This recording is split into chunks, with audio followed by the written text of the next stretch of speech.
Hello, adventurers. Before this episode begins, I would just like to advise you that the bot we use on Discord to record our games actually dropped out partway into this session. Luckily, Lulu, who plays Bridget, was streaming this session on Twitch, so we did have a source of backup audio to fall back on. However, due to the nature of Twitch, the audio is much messier, so if you notice a decline in the audio quality about a quarter of the way into this session, you know why. We apologize for the inconvenience and hope that it won't happen again. Now, without further ado, onwards to adventure. Welcome back, adventurers, to the Greyhorn Valley. The village of Lodingen is struggling, has been for quite some time. A gang of bloodthirsty bandits, the Black Scarves, have the surrounding countryside pretty much locked down, preventing any trade from outside the valley or even between the villages within the valley itself. And anyone who ventures out into the wilderness to try to find them quickly finds themselves running afoul of the other problem Lodingen is facing.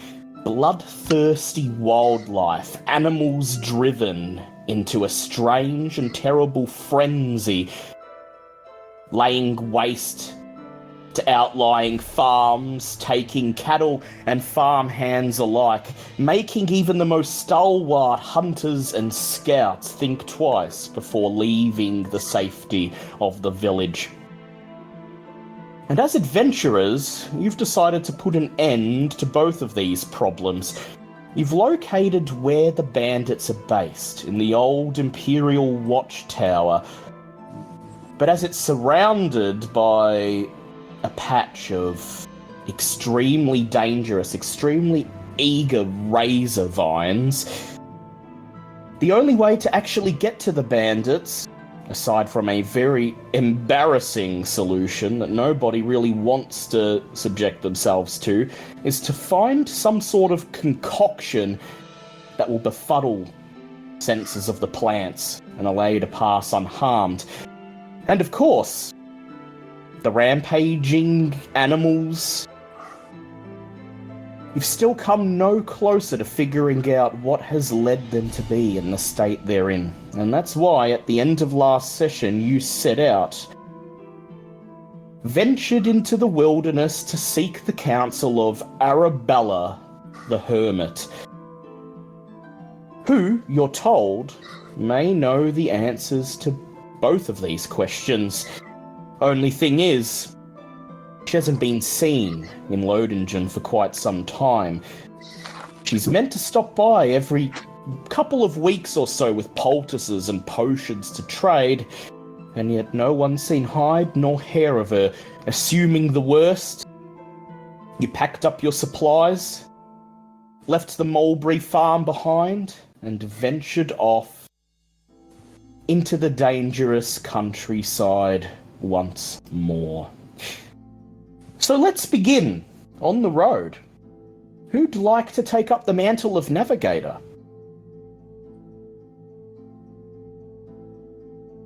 I reckon Leilani would. She's got pretty decent survival. She does.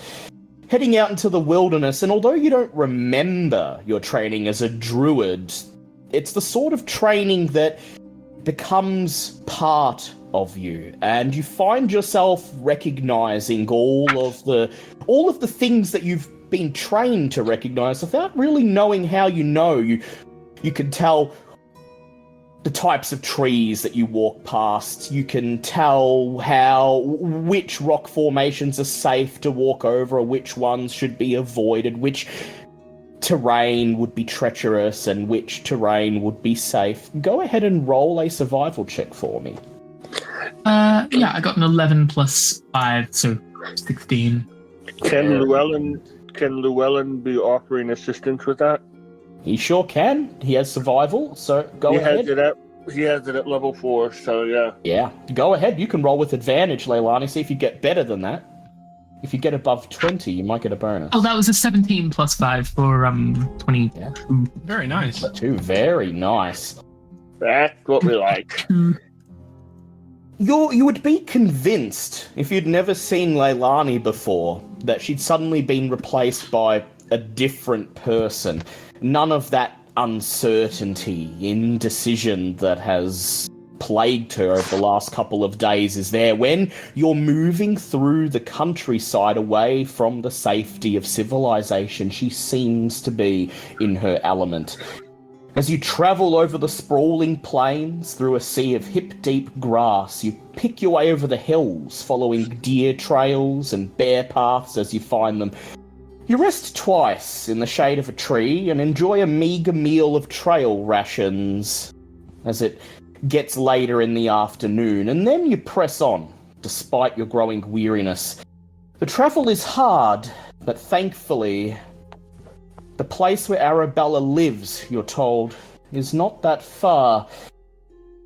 And as the sun sits high in the sky, and the very first hints of evening begin to set in behind the distant hills, you find your objective.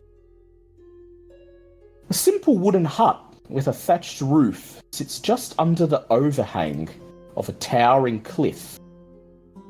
Its size only slightly grander than a tool shed. A wooden wheelbarrow awaits by the door, its basket covered by a ratty piece of canvas, from under which poke the handle of a spade and other tools. The hut's single window looks out upon the hilly countryside, out at you. The curtains are not drawn, but the inside of the hut is dark and lifeless, and the grass around the hut itself has grown wild, unkempt. Llewellyn is going to peek through the window and cast a light on a wall on opposite the window.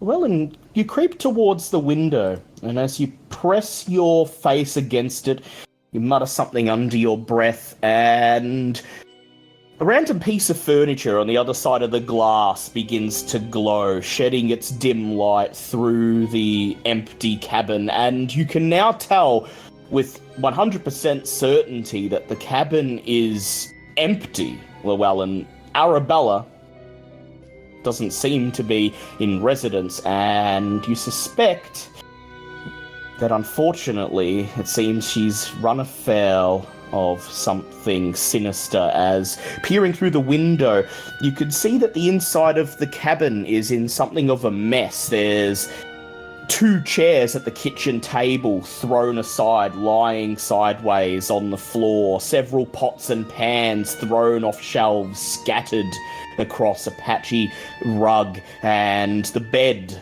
visible in the corner of the cabin is unmade, as if someone was dragged out of it in the middle of the night.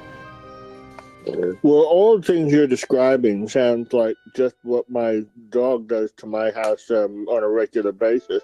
Can I check to see? I can't see any, poor pets that have been trapped inside or anything like that, can I? No signs of movement whatsoever, not even a mouse scurries inside. Although this is just what you can see through the window. There's a couple places in the cabin you can't quite get a good look at, most notably the wall that the window is part of and whatever might be directly underneath the window. But from what you can see, the inside of the cabin is entirely empty. Look back to the rest of the group. It looks like it's abandoned in there, or it doesn't look like there's anybody in there, but it also looks like there's been a commotion. Do we go in unasked? What a perplexing story to tell. I Was it? believe we were told not to knock. Good point. Let's, shall we enter then? So it's the only way we're going to get more clues.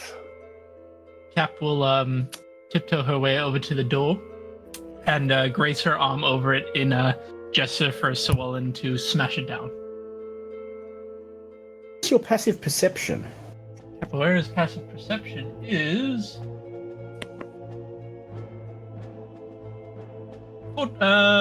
passive perception is 11. 11. As you wade through the overgrown grass towards the door, two things become immediately apparent to you. One, the door is slightly ajar, and the handle, well, where the handle would be, there's a big gash in the wood, as if somebody's already done as you are about to order Llewellyn to do. The second thing you notice is a streak of crimson running along the base of the threshold and flecked onto some of the blades of grass, a long bloodstain that leads from the inside of the house out into the surroundings and disappears in the grass. One could assume that this crimson liquid is blood and not spilled cranberry juice or something to the effect. It seems like blood to you. Although it's definitely not fresh. It's not the same color as fresh blood, and if you kneel down, pick up one of the blades of grass and then move it between your fingertips, you can tell that the blood is mostly dry. It's at least a day old, maybe more. She rolls the blade of grass between her gloved hands, and the resiny blood cakes off. Complication, it seems. Slaughter, blood, violence. A good part of any decent, tragedy. She pushes on the edge of the door with her hand to open it up. It creaks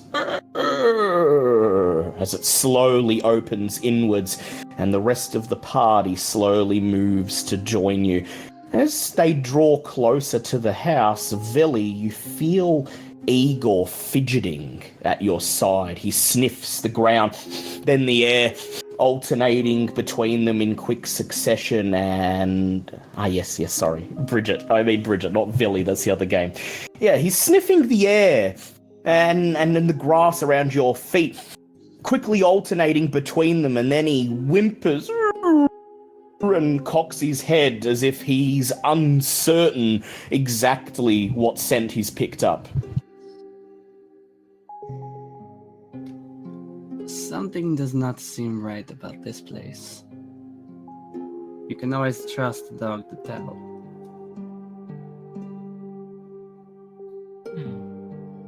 Well, yes, most houses don't have blood leaking from underneath their doorways. But perhaps there's something more. Can we see anything with the open doorway?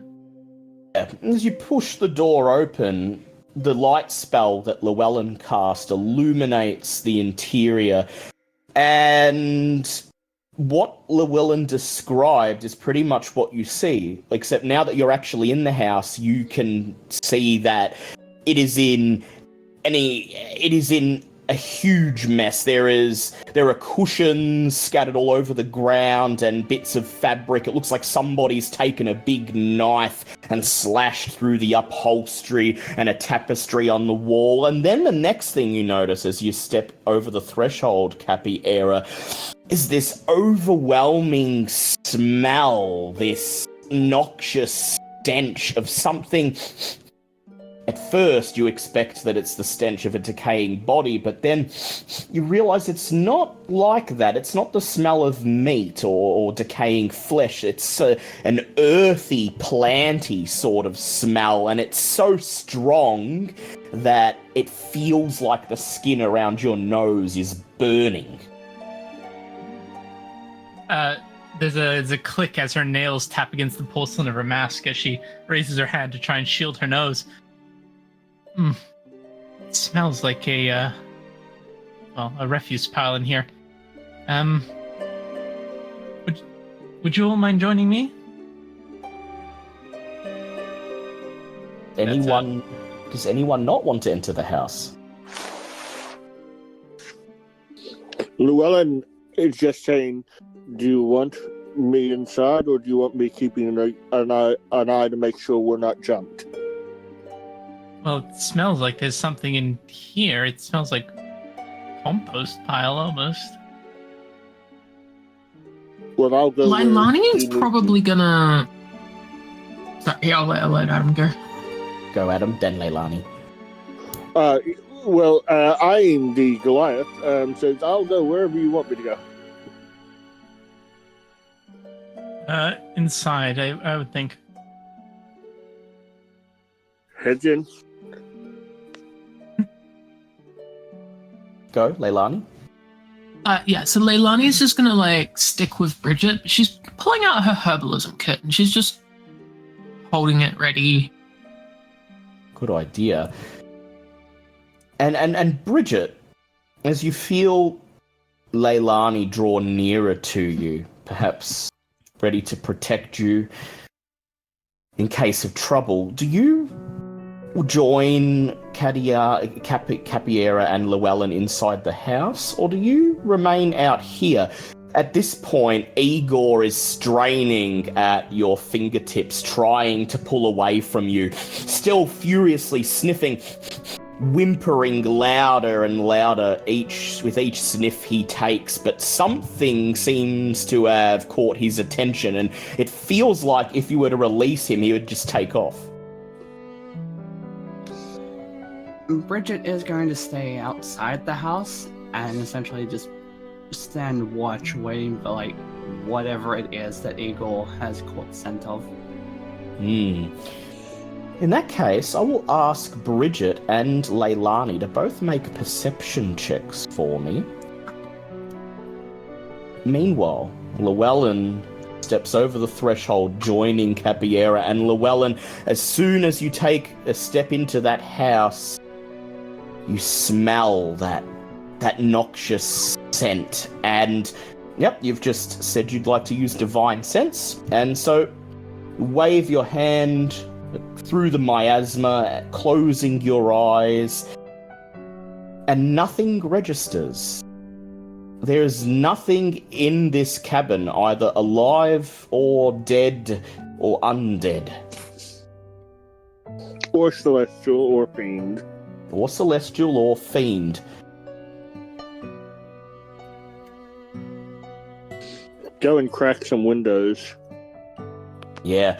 Make your way over to the window and undo the latch and slide it open, and immediately you inhale the fresh air from outside as it blows in and disperses some of the stench, though not all of it. And Llewellyn, I'd like you to make a constitution check for me. Or a survival check. You can do either. I'm going to take survival. That would be a 9. A 9? All I wanted was an 8, so that's fine.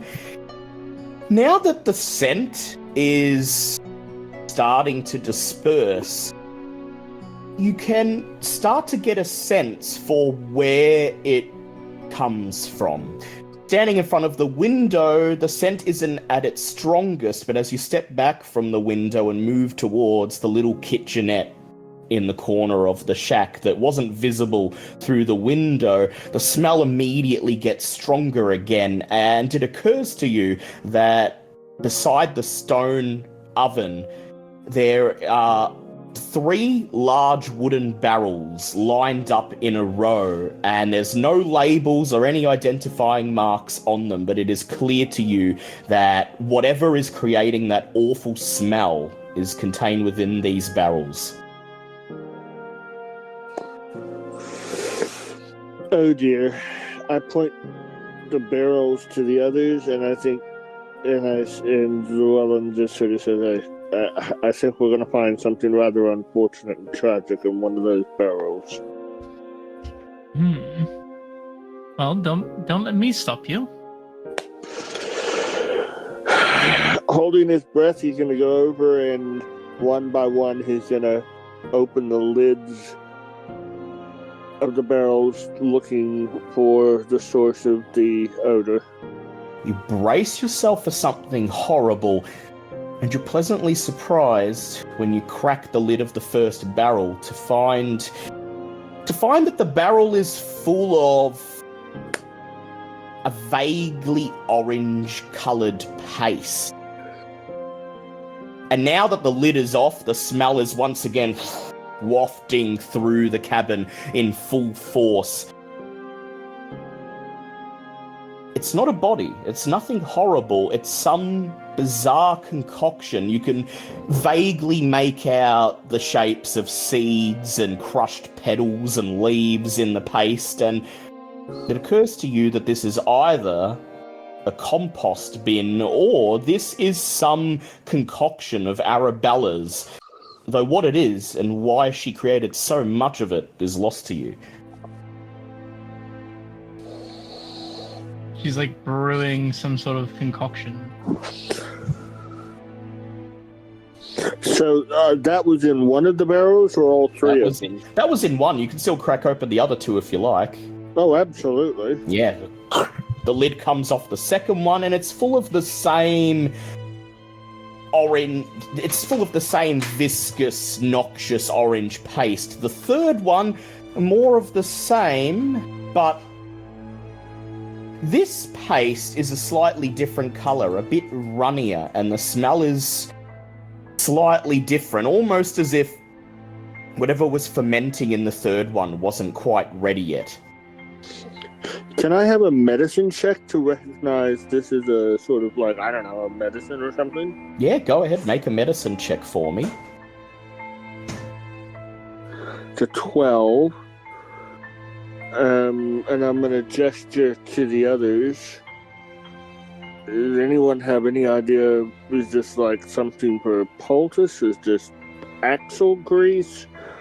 Do you use this to stuff a chook with? I mean, what this? Well, I'll say it's clear to you that it's probably not medicine. It doesn't seem like any herbal medicine you've seen before. In fact, thinking about it, the smell kind of reminds you of some of those childhood summers back at the lodge, where the mosquitoes and the spiders were in particularly full force, and the twins slathered something all over your skin as a repellent, and it smelled kinda like this stuff, but not exactly the same.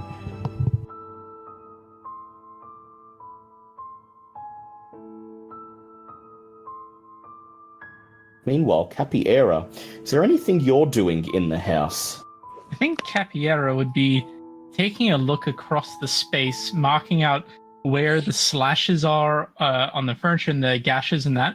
And she's trying to piece together, knowing her knowledge of putting together stories, she's trying to figure out exactly what happened here, what slashed this, what movement caused that to crash down there, trying to piece together the tale of what happened here. Does that make sense? Yeah, go ahead and make me an investigate check, please.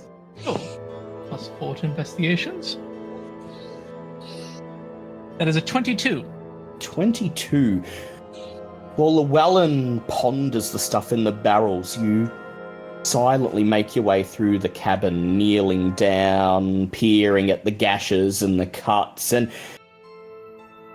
what at first appeared disorderly and chaotic makes sense to you after a few minutes. You figure it out, you put together a sequence of events. You look over at the bed where the bed covers have been wrenched off and are lying in a bundle on the floor, and how the door is smashed in, and there's what looks like an arrow shaft sticking out of the side of one of the cabinets, and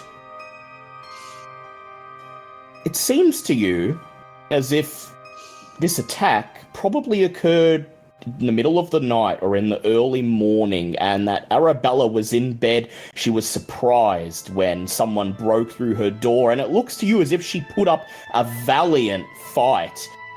She held her own for quite some time, evidently, but was eventually overpowered.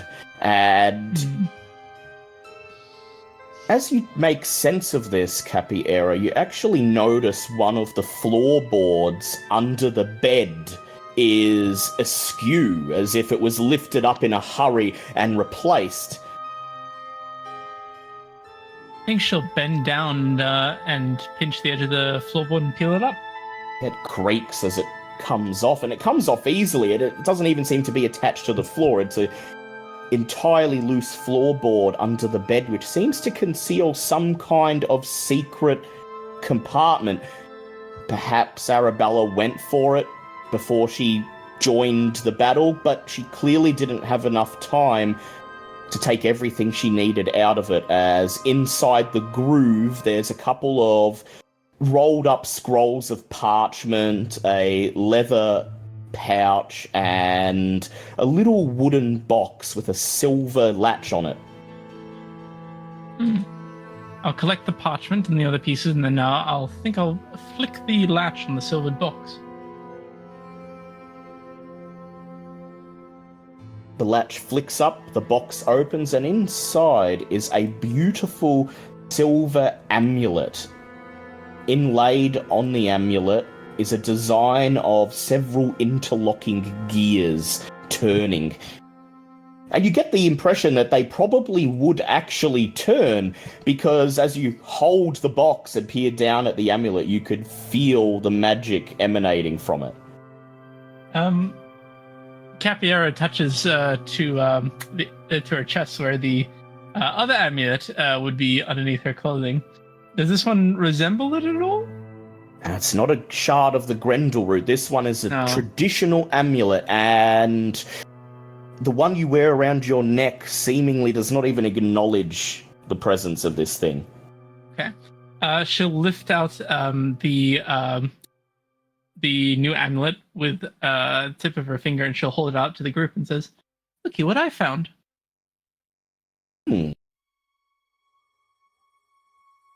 Meanwhile, outside, Bridget and Leilani, how did you guys go on your perception?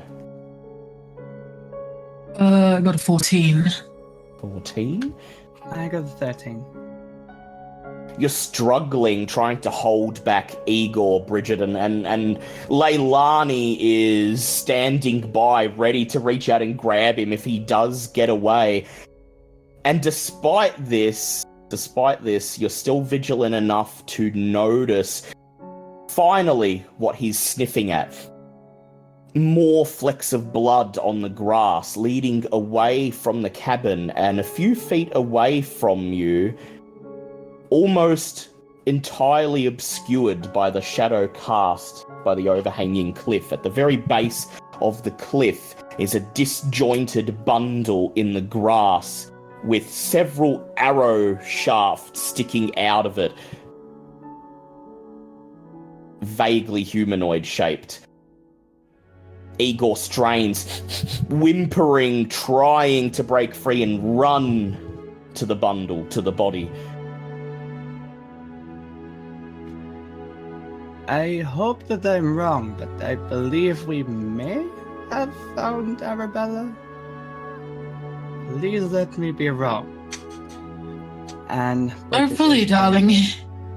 And Bridget is going to, while still trying to hold on to Eagle, just slowly move towards that area.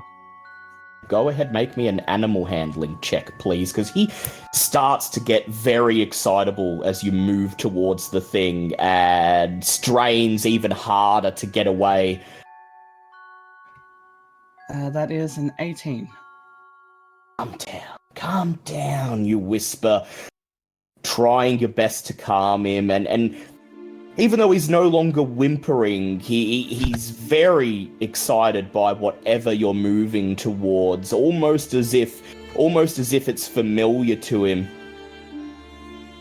You approach the body, expecting the worst, but it is not Arabella. It is the body of a man, and he's wearing what you instantly recognize as the garb of one of the black scarves.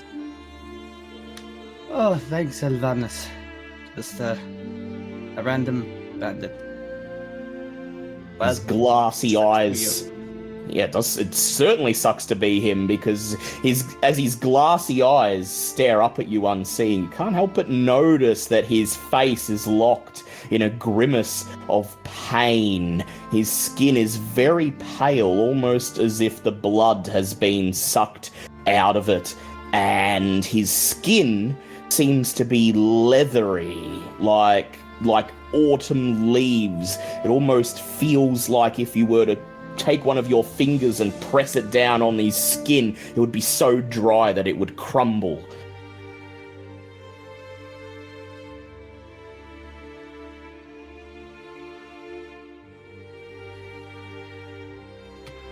And Go does ahead. the state of the body at all look like it's influenced by magic or just like natural elements? Could make a nature or an arcana check if you like.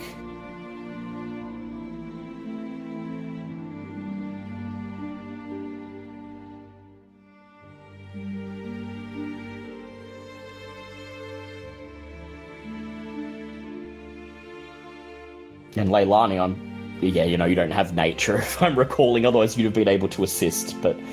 Actually, I could assist if it's Arcana. Yeah, you can. Go ahead. I am proficient in Arcana. Yeah, go ahead, Bridget. Roll with advantage. No need. I need Yeah, I rolled a nat 20. nat 20. Yep. Very Well, nice. with Good job, with Leilani's help, you spend a few minutes examining the body, and it occurs to you that, you're not quite sure what to make of it. It's clear there's nothing magical that has caused this, but the man's cause of death remains a mystery. He's peppered with arrows, and yet his blood's been drained away, he's grimacing in pain, and around his wrists and his neck, you can make out what appear to be tiny little pinpricks. You recognize them as being similar to insect bites, but there would have been a lot of insects, at least 100, at least a whole swarm of them, probably attacking him at once because there is so many of these bites.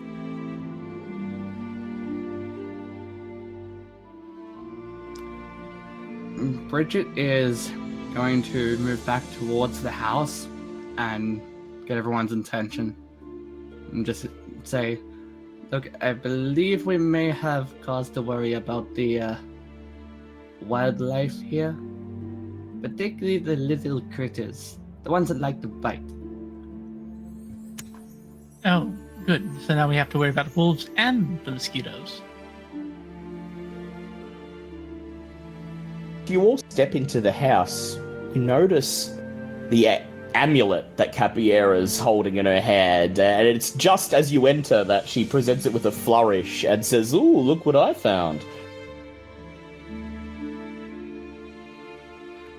Oh goody, more bizarre trinkets. This one looks less eccentric than the last, but still exciting. So long as it does not speak to me.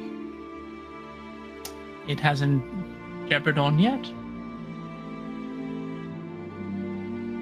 But there were other things in the little cache in the floor, weren't there, Capiera? There was parchments, I believe, which I might start reading through. A little leather pouch. So the Yep. Crack that as well. Yep.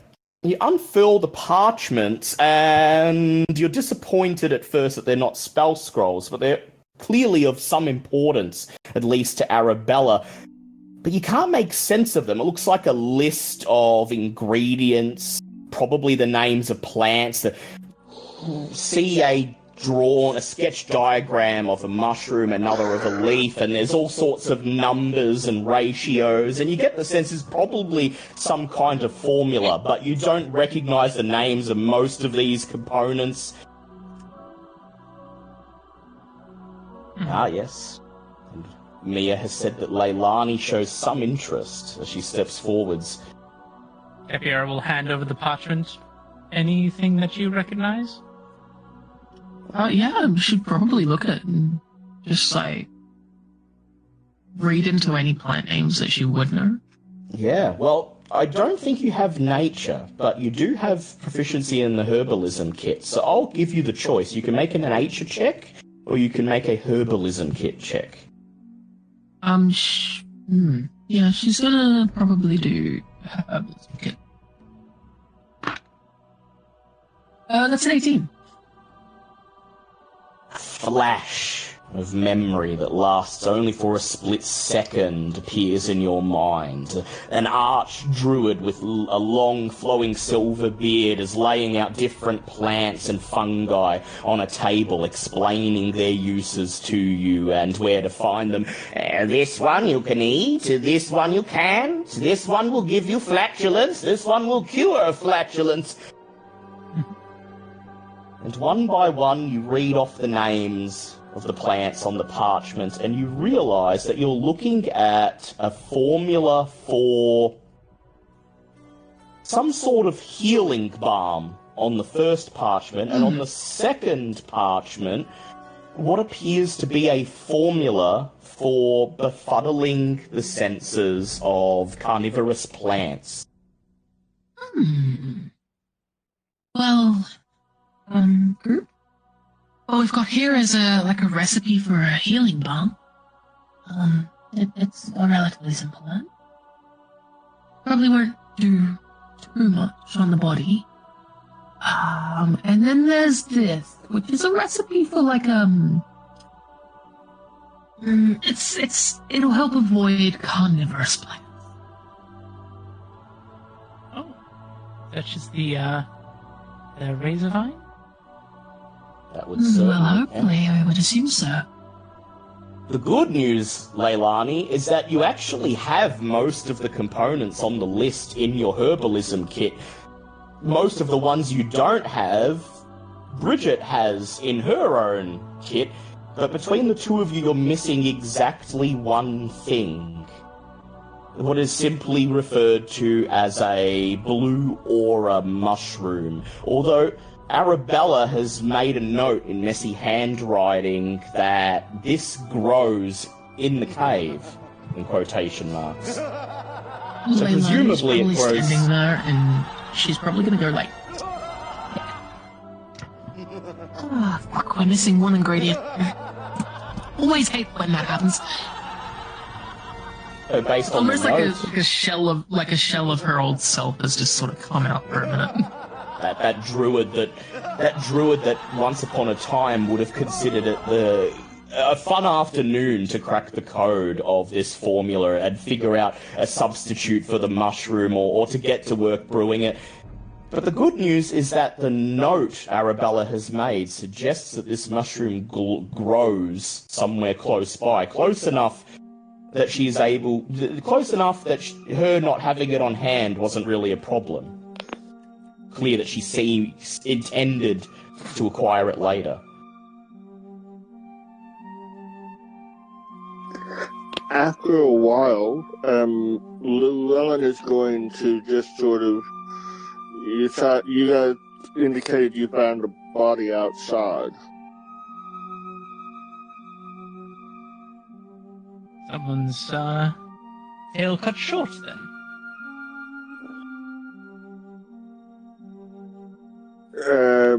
May I go and look at the body? One stops you, you're free to. I'm just looking to see if Leilani or if anybody needs me to do something other than that, or whether I'm free to go and do that. Does anyone need Llewellyn for anything? He's quickly making his way to the door. Llewellyn, go ahead and make me a medicine check, and Capiera, what's left is the little leather pouch. You pull the drawstrings on it, open it up, and inside are 10 differently coloured gemstones, each one about the size of your thumb. First question I want to answer, and my medicine check was a 23, is this the guy that ran and got away from us? The face isn't recognisable to you. That person was sort of boyish in their appearance, clean-shaven. This man has a scraggly black beard that hangs dishevelled off his emaciated face. Has he been killed by sturges? Sturges? You think that's a reasonable assumption. The blood was drained, but actually, something more sinister pops into your mind, Llewellyn, because it doesn't appear that this man died of a blood loss. There is still some colour in his veins. He's not entirely drained dry. It seems that, based on how his hand is clutched at his chest and his mouth is twisted in a gasp of pain, that he simply dropped dead. And there's no accounting for why his torso is peppered with arrows. So he was a 23, I don't know what killed him. Ooh. Your best guess is a poison of some kind. Are any of the arrows extractable? One or two might be. With what you rolled, I'll let you take one out if you want. Yeah, I'm going to check to see if there's any indication of poison on the arrows. And then I'm going to do a check to see if I can find any residue of poison on the bites, on the piercings. You carefully fish one of the arrowheads out of his chest, and it's a standard iron arrowhead. There aren't any traces of any poison, though it does have a rather nasty serrated edge that you're sure would have been incredibly painful just on its own.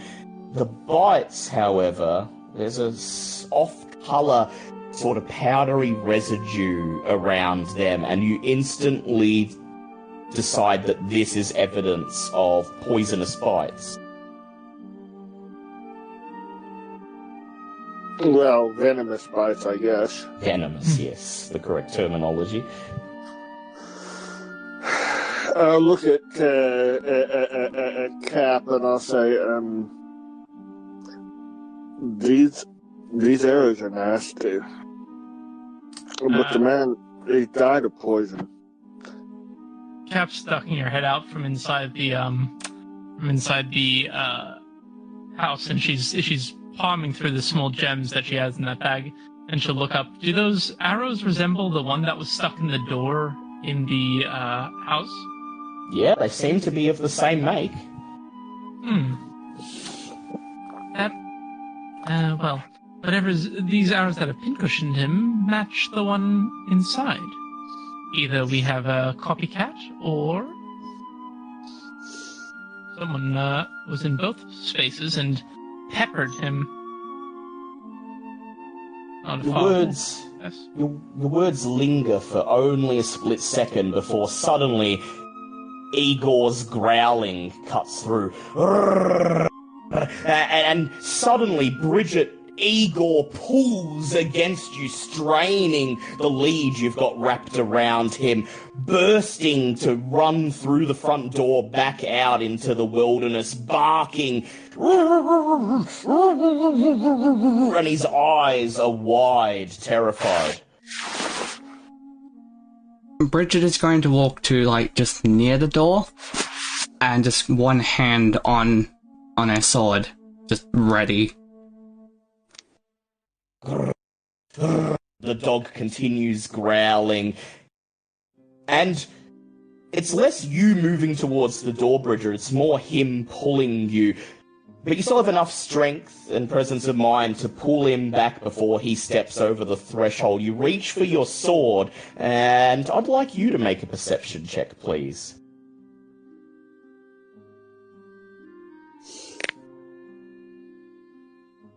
That is 21. The dog sniffs the air, barks again, and about 20 feet away, at the very edge of the cliff, where the cliff rounds a corner and rejoins the hills on the other side, you catch a flicker of movement out of the corner of your eye. Something long and spindly, like a single long pointed leg, pulling itself away around the corner. The dog barks again, terrified but seemingly intent on protecting his owner from what must surely be something dangerous. Well, we are not alone out here. Whatever it is, it looks ugly.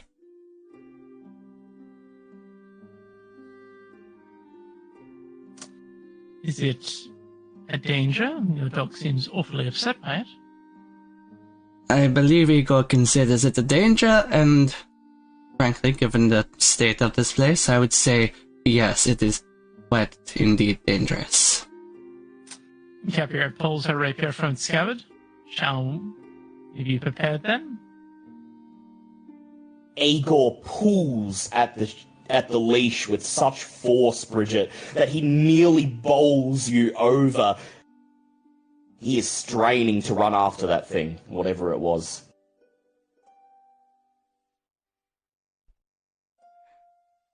Bridget actually wants to try and track it.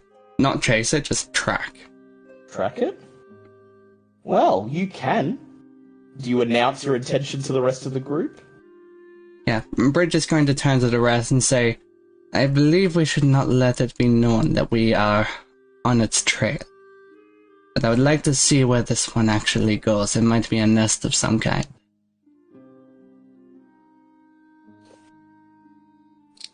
So everyone slowly draws their weapons. Shing! And they slowly gather behind you and follow you as you direct the dog to lead you outside. And you may make either a survival check or an animal handling check to trail whatever it is Igor saw.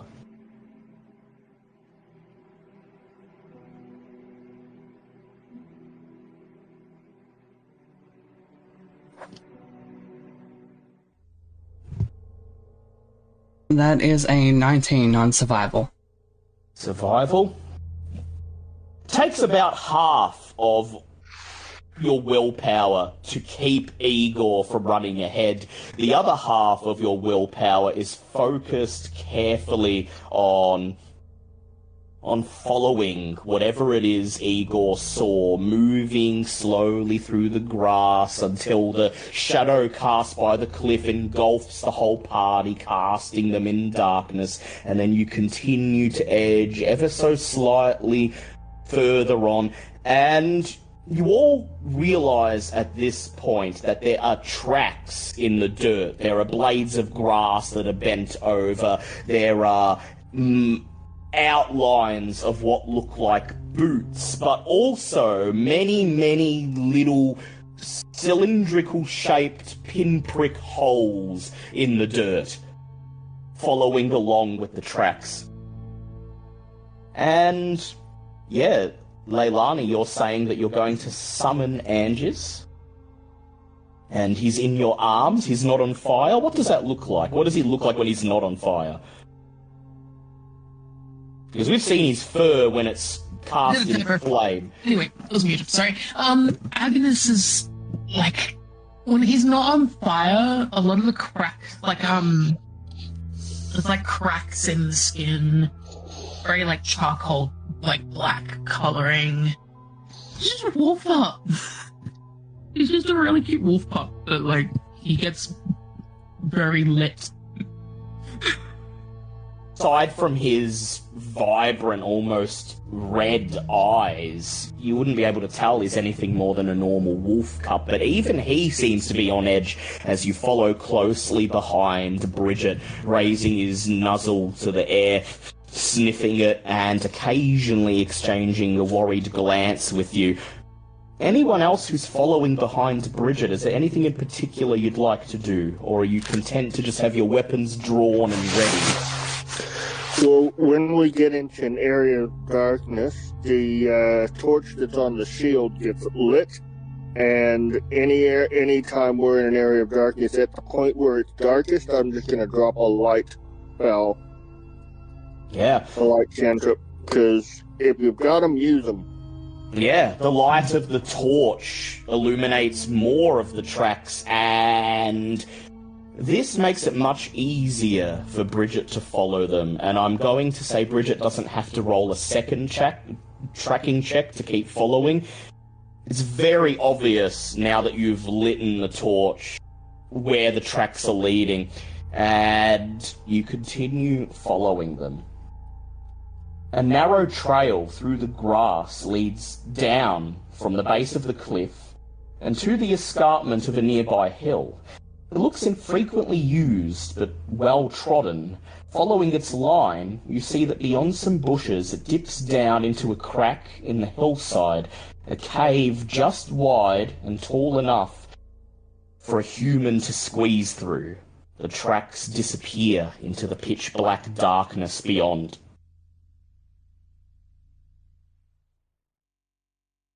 So a Goliath and a 7-foot warrior are gonna fit in this crack real easy? It'll be hard, but you can probably do it. You could widen the crack, but that would be loud, and if anything's on the other inside that cave, it would most certainly hear it.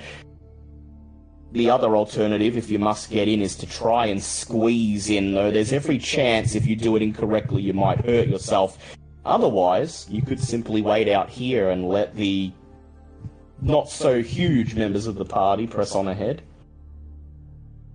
Not sure how I feel about that. It's clear to you, Bridget, that this gap is way too small for you to easily fit through, but Igor could.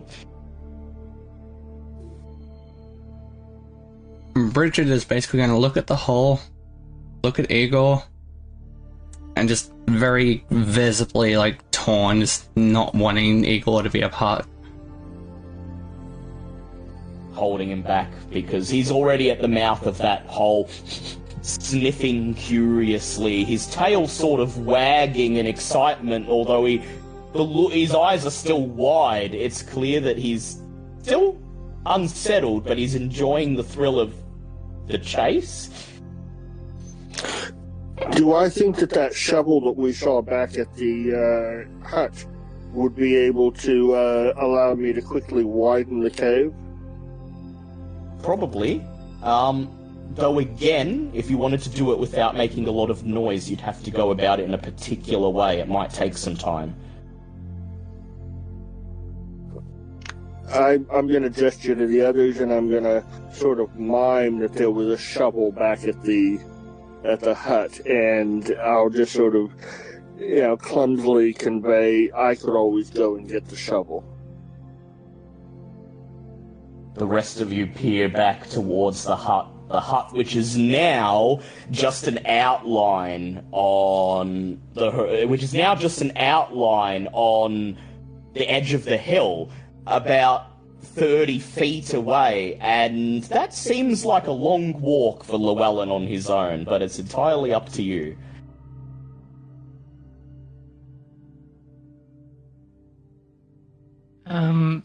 Capiera tilts her head back at the house and says, maybe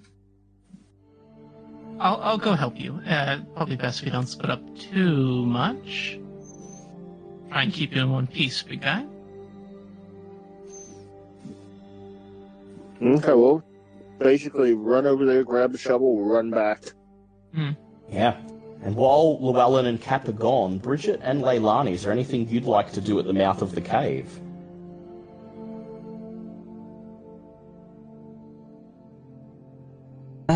Bridget is mostly just musing over, what she saw, wondering whether it would actually classify as, fae, fiend, undead, what sort of creature it might be. Yeah, well, if you want to discuss it with Leilani, she is the druid. I'll allow the two of you to I'll allow one of you to make a nature roll, but you may make it with advantage if the two of you help. Yeah? The two of you pool your resources, so it's just up to you who you'd like to make the nature check. I have 0 nature, so probably better for Bridget to do it. I mean, also 0 nature. I've just been lucky with rolls today. Alright. Alright, I'll roll. Go ahead. I rolled a 1. A 1. You do have a point of inspiration. Would you like to spend that, or are you going to accept the 1? You know what? Yeah, I'm going to re-roll. I'm not using my spin down counter this time. I rolled a 6. 6. I don't use spin Better than a 1. Not even a 1. Counter. It's just a chonky D20. Chonky D20. The big one. Yeah, well, it's gotten fat off other people's misfortune, clearly. So, It's like this... You spend the time it takes for Llewellyn and Cap to retrieve the shovel, sort of quizzing Bridget on what she saw, and well, was it a snake? Was it a big, long leg? How long was it? Was it pointed? Did it look like it had fur? And all you get out of Bridget is that she saw something long and spindly duck behind the corner, and you come to the conclusion that it's probably not Fae, it's probably not undead, it's probably a mundane creature, most likely a large insect of some kind. But having just had a leg described to you, there's not really much else you're able to come up with. And then, finally, Cap and Llewellyn return, trudging back down the trail. Llewellyn has the shovel resting on his shoulder. Right then, should we get to work? Yep. So, And Llewellyn will try and widen it and make it so that it's possible for us to go in a good way. and are you particularly concerned about damage or making noise? I am worried about damage. Llewellyn has disadvantage on stealth, so no, he's quite confident he can make noise. Yeah, okay. The noise is guaranteed. Well, I will say, with that, no roll required, because you're not being particularly careful about how quiet you are. You're mainly concerned about maintaining the structural integrity of the hole. You don't want to cause the whole thing to cave in on itself. Instead, you use the shovel to dig at rocks around the base and parts that are jutting out of the sides, chiseling them away, digging a trench at the bottom to make the hole physically taller and wider. And after about 15-20 minutes, you step back and you gesture at Bridget and then at the hole. And Bridget, you think you could just about fit through there without grazing yourself on the rock. Bridget is immediately going to try and get through with Eagle. Yep. You're going to try to keep hold of Igor as you scramble through? Yeah, she's going to keep hold of Eagle as best she can. Alright, I will ask you to make me an athletics check then, please. That is an 18. You sort of have to stand sideways and shimmy through the hole, one hand on Igor's lead, the other hand on your weapon, which you're sort of using to point the way forwards, and finally, you squeeze through the other side and find yourself standing in a wide open but very dark cavern. The only source of light being the ambient sunlight filtering through the crack behind you, and what little of Llewellyn's torchlight manages to get through. However, nothing immediately tries to eat you, and as soon as you're through the hole, you sense Igor settling a little bit. He no longer strains to get away. Instead, he sort of moves closer to you, nuzzles his head against your leg, and whimpers again.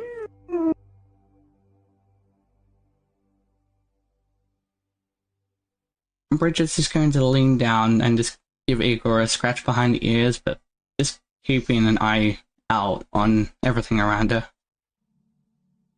Everyone else, it seems that Bridget's through the gap safely. Who's next? That will be Llewellyn. Llewellyn, it's easy for you. You're not as tall as a Goliath. Your armor makes it a bit awkward, But you manage to get through, and of course anything in the cave is no doubt going to hear the sounds of scraping metal that signal your arrival. Yeah, and I'm going to be using another light cantrip because I'm human. I can't see a damn thing. Yeah, good idea. What do you cast it on? Well, I have a torch on my shield, but that's there as much as a source of fire as anything else. I'm going to cast it on a stone in front of me and just give the stone a kick so that it moves to another part of the room. It's like throwing a lantern into the darkness. Suddenly someone turns on the light and the whole cavern is clear for you to see. Capiera and Leilani, you want to join everyone else in the cave, I'm presuming? Yeah, Cap's, Yeah. Yeah. Cap's, Leilani's very... probably gonna turn very small. Very small? How small is she going to turn? She turns into a small creature. Like a dwarf or a halfling or... No, just Leilani, but she's small. Ah, yeah. Yeah, she just sort of like shrinks down and strolls through the hole without any trouble. Capiera, how do you go about it? Well, Capiera's, focused all about dance and, use of her body, so I think she'd be a little bit of a contortionist, and she'll try and squeeze her way through. Make me an acrobatics or a performance check, please. That I can do.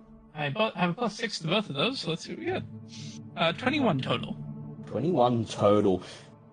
You bend and weave, and like a dance, deftly manage to avoid the bits of jagged stone and the particularly tight part that caused Llewellyn's armor to make such a racket, and you join the others just as Llewellyn's light cantrip goes off and the cavern is illuminated in bright light. And I'd like everyone to make a perception check for me, please. While I change the map in Owlbear.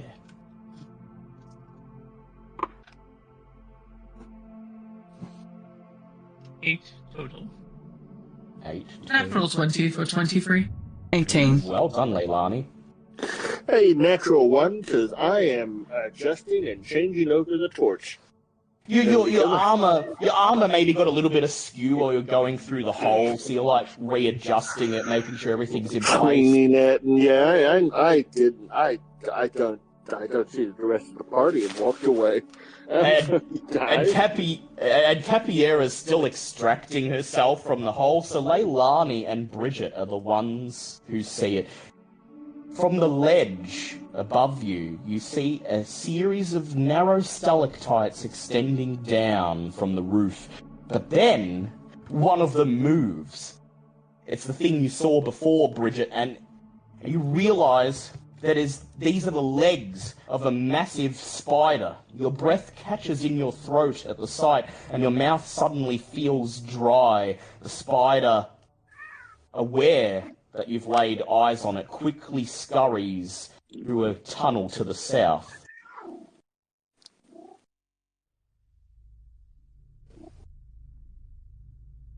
So you're standing in a large, open cavern, and there seem to be exactly 2 ways to progress. A tunnel directly ahead of you, very narrow, and covered in a tangle of spider webs, the thickness of ropes. Another tunnel to the south, which appears to lead to another open room, and there's a faint blue glow emanating from this one.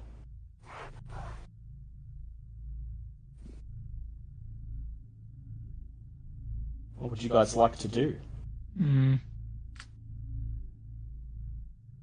Cap will back up behind Llewellyn. Sticking close to Llewellyn, Cap and Llewellyn moving together, and I see Bridget moving. Where are you guys heading? Bridget is looking to very tentatively explore that blue glow. The blue glow to the south. And go ahead, Llewellyn. I was just gonna say I take it Bridget catches Llewellyn's eyes and points to the blue, and he gives you a thumbs up, and he's gonna watch the areas you can't watch, if you see what I mean. Yeah, like, Bridget is going to make it clear to everyone else that she is going towards a blue glow. Yeah. So, Capiera and Leilani, are you happy to follow Bridget and Llewellyn, or Absolutely. Yeah, I'm following, and I'm still tiny. still tiny? Still tiny, so you hope that any spiders that are watching simply consider you not worth bothering with when there are 3 much larger morsels to enjoy. Bridget leads the party across the cavern to the tunnel to the south, and you're stopped in your tracks, Bridget, when you see a thick clump of webs strewn across the tunnel. Step any further and you'll walk blindly into them. On the other side of the webs is where the blue glow seems to emanate from, and you can just make out at the very back of the room what looks like a large mushroom, about a foot tall, vibrant blue as if it's fluorescent, and that seems to be the source of the glow. Bridget, there is a lit torch clipped to the front of my shield. Have at it if you need it. We should be careful. Spiders generally sense movement in their webs, do they not? What happens when we light it up? I believe it would do to be prepared for combat if it takes issue with our pyrotechnics. And she's going to take the torch and hold it near, but not on the web just yet, just giving people time to prepare. Prepare? Alright, everyone else? What would you like to do to prepare? Capier will give the tall Sir Wellen a tap on the back and say, "Well, I'm not entirely fond of insects, so you lead the charge, sir." Giving him a Cassian Longstrider. Oh, thank you. You might say he is like a knight with a falcon, proud and grand, longing for the hunt. You whisper the lyrics under your breath. You did hunt back with your family, didn't you? Hang on. So he actually hears you say a verse that he remembers? Mm. He's gonna just suddenly stop, lose all sense of where he is. He's gonna turn into, how, by the saints, the gods, and the little old shriveled nose, do you know that verse? Oh, it's just something that the castle folk would pass it by. Nothing much to it, she says, turning the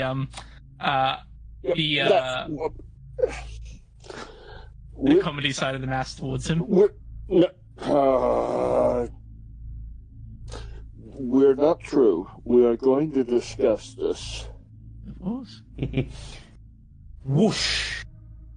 The wolf pup in Leilani's arms bursts into flame. The heat buffets the rest of you, adding to what is already cast by the torch. If spiders weren't aware of your presence in the cave now, they most certainly are. It's like everyone's done everything they can do, Bridget. Are you ready? Yep, since so it is already all sparked up from earlier. She is going to light up the spider webs. You touch the flame to the web and it instantly takes. The strands crumble within seconds before your eyes until the tunnel is clear and all that's left of the webs are smouldering ashes at your feet. You raise your weapon ready to defend yourself, hearing the sound of scuttling legs further down the tunnel, but nothing rushes out at you.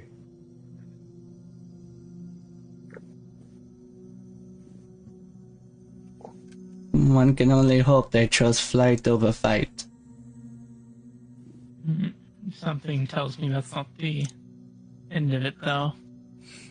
And you lead the others carefully down the tunnel, your footsteps crunching on the damp earth and across the smouldering embers, until finally you emerge in another wide-open chamber bathed in a pale, ethereal blue light, the light cast by a large mushroom growing at the base of the southernmost wall. And Leilani, you instantly recognize this mushroom as the blue aura mushroom, the missing ingredient that you're looking for. This must be where Arabella comes to harvest them. But it occurs to you that this is quite a dangerous place to do such a thing.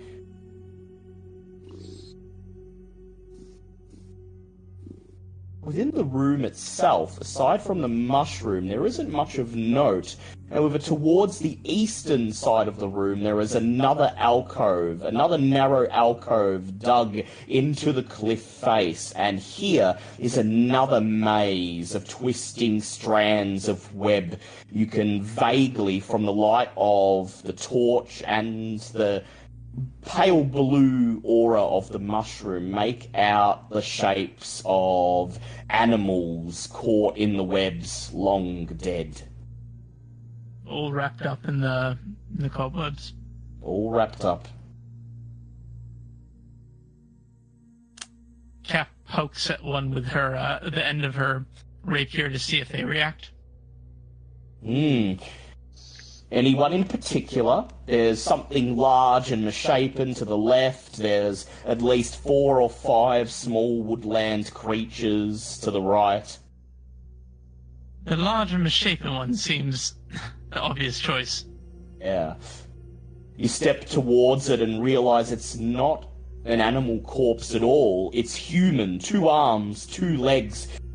You can't see its face. Its face is obscured by the web.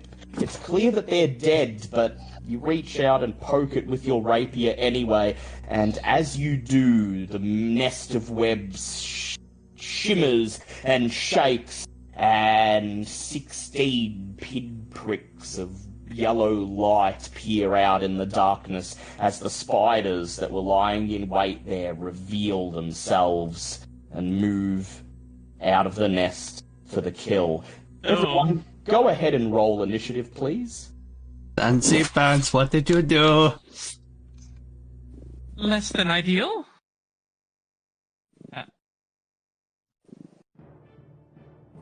That's 17. 14 for initiative.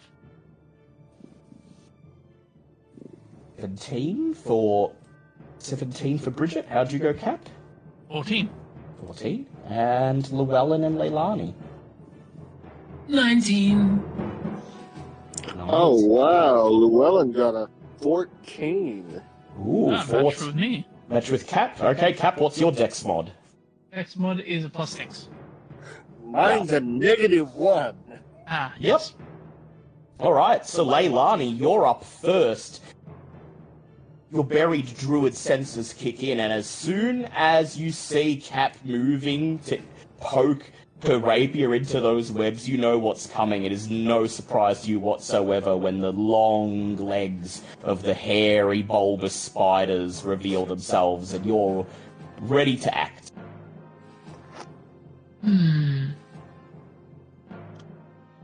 I am going myself to hold an attack action with the trigger of as soon as I am next to Giant Spider number 1, I am going to attack it. Sure. Would you like to do anything else? My Wildfire Spirit, it's going to move in between me and Bridget, right? The wolf. Is everyone willing? Yeah? Would Seems to everyone be. like to come? The wolf yips as he leaps out of your Willing arms. creature of my choice within 5 feet of it may teleport up to 15 feet to unoccupy spaces that I can see. So, Yeah. Who's willing to I'm just gonna teleport? Yeah. Bridget, Elwyn, do you want to come with me? Yeah. Llewellyn, you see? Are you Llewellyn, consenting to be teleported? Oh, absolutely. To be teleported towards the giant spider? Yeah. Yeah. Yeah, we are. Okay, so Wolf would be here, and then Leilani here. There.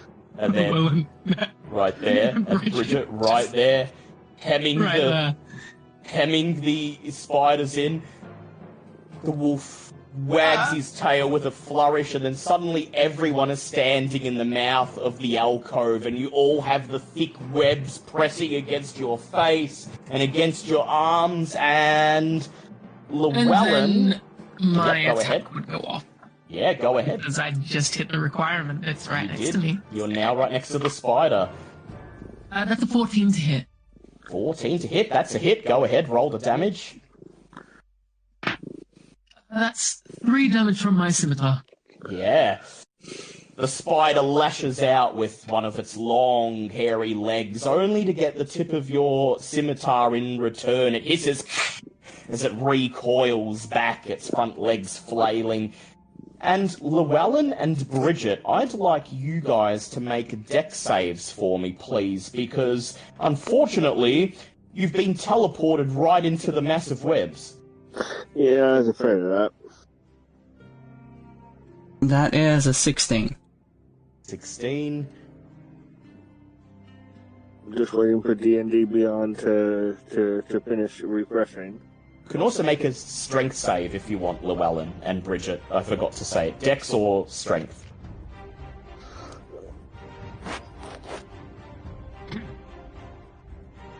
That's an 8.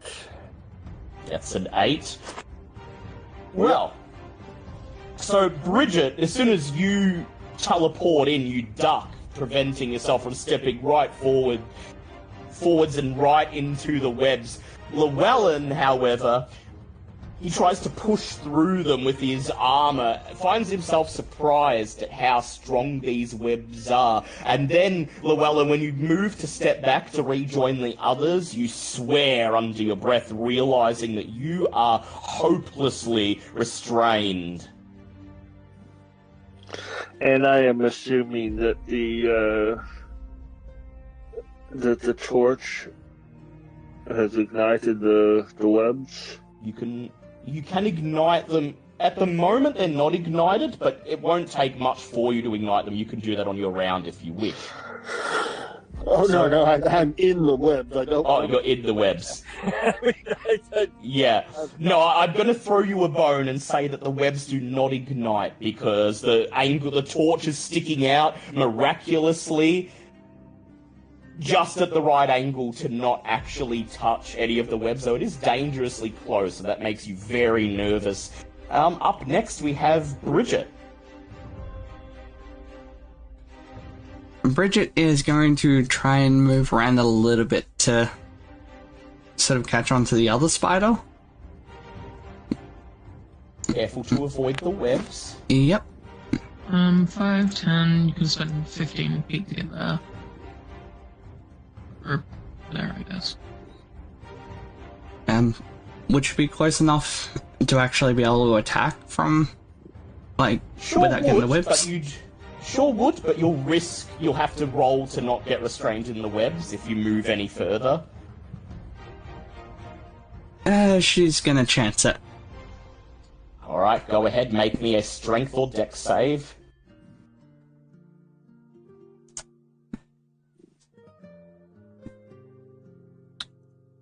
That is a natural 20 for 23 with dex save. Nice. You grip your great sword and you charge forwards, whoosh, whoosh, slashing the webs aside as you run. And I assume you want to make an attack on Giant Spider 2? Yep.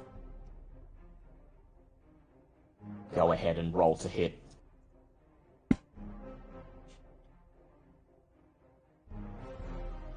My luck couldn't last forever. That's a natural one.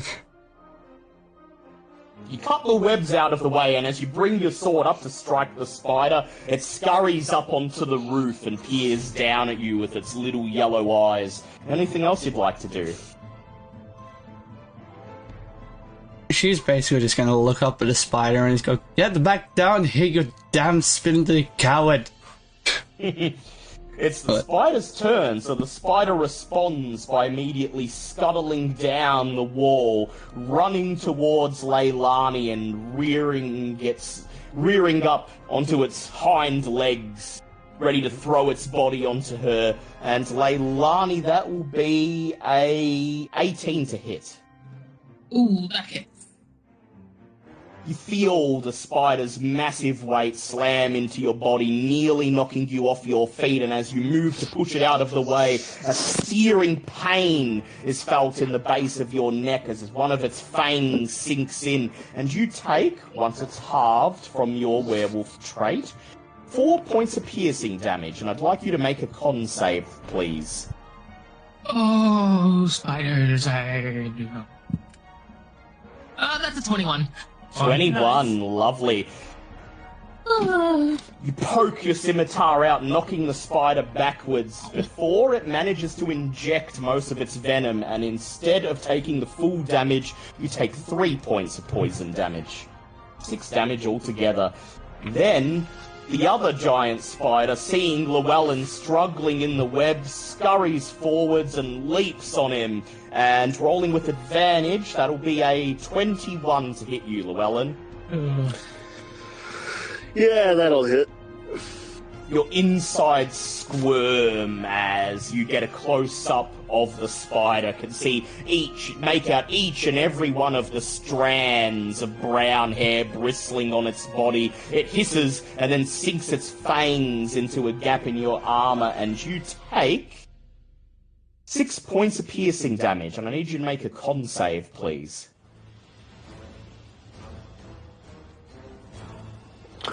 I rolled a 6 for my con save, and I'm going to have Heavy Armor Master reduce my 6 points of damage down to 3, if I may. And can I use my Heroic Inspiration to re-roll my Constitution? You sure can. I will allow you to use the inspiration that Cap gave you to do it. Well, it's now an 8. An 8? Well, the good news is that I didn't roll very high. The bad news is you're still taking 6 points of poison damage. Okay. You kick out and strike the spider in its abdomen, and it tumbles off you before it can inject the rest of its venom, giving you a scant few seconds to wrench yourself free if you can. Capiera, you're up. What would you like to do? Would Capiera be able to move into this space here? She sure can, but she'll need to roll to avoid getting stuck in the webs. Dex save, I believe you said? Dex or strength? Dex I'll take, so I get a +6 to those.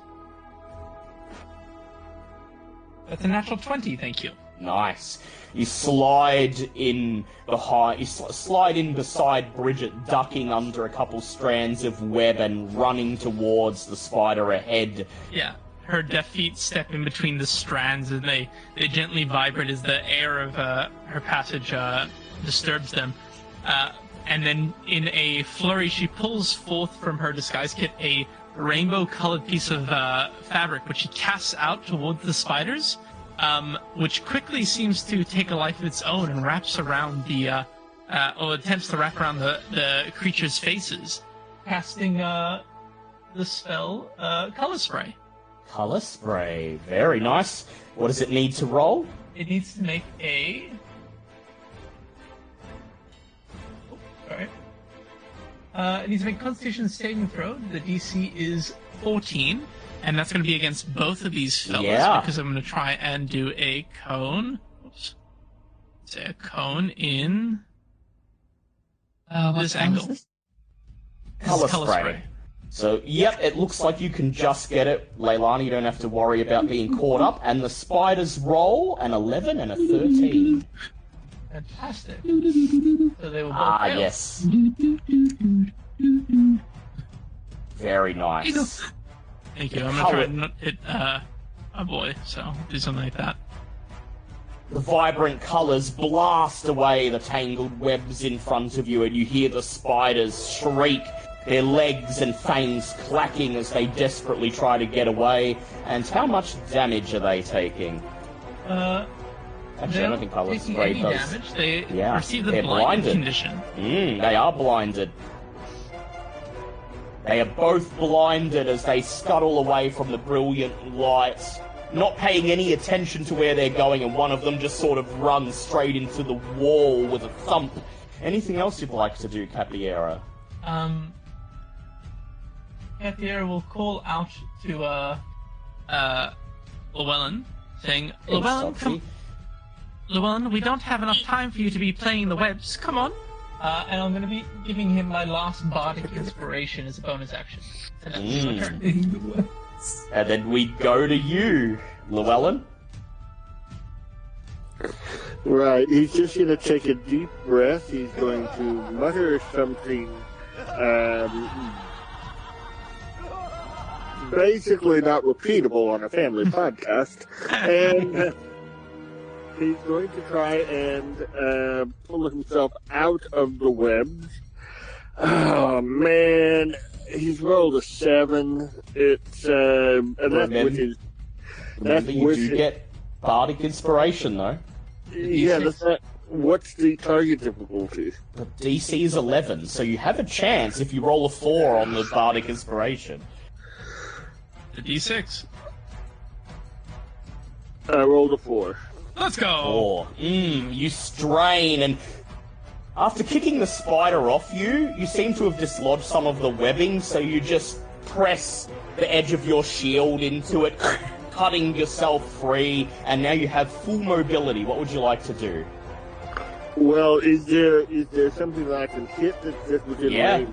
There's a spider right in front of you trying to scurry away from the color spray, and it is blinded, which means you get advantage on your roll to hit it. I hate to be this. Doesn't it have tremor sense? Web sense, but you're no longer standing in any webs. Fair enough. That will be a 24 to hit it. Yeah, that's definitely a hit. Go ahead, roll the damage. I seem to be rolling a lot of ones today. That's 4 damage. 4 damage, definitely better than nothing. The flail comes out and there's a... And when you pull the flail back, the spider now has 7 legs instead of 8. And that's Llewellyn's turn done. Back to the top of the order. Bridget, you're up. Actually, no, Leilani, you're up.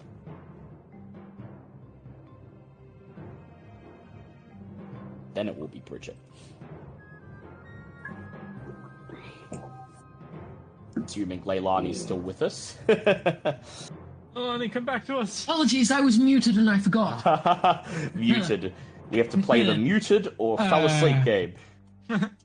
Yeah, the muted or fell asleep game. So Leilani's going to cast Produce Flame. Nice. Attacking with it. So a natural 1 plus 5 for 6. Oh. Yeah, it's kind of hard in this little space to get the flame where you want it and not accidentally set the webs on fire and burn everybody, and so the flame just... But for her bonus action, she's going to command Agnes to move over into this space over here. And she's going to tell him to fiery teleport. And where's he going to take you? So he's gonna take her 15 feet back, which puts them there and there. And then both spiders must make a saving throw. Nice. He howls, woo! And suddenly you're standing free of the webs, and there's sparks in the air where he was standing a fraction of a second ago, and the spiders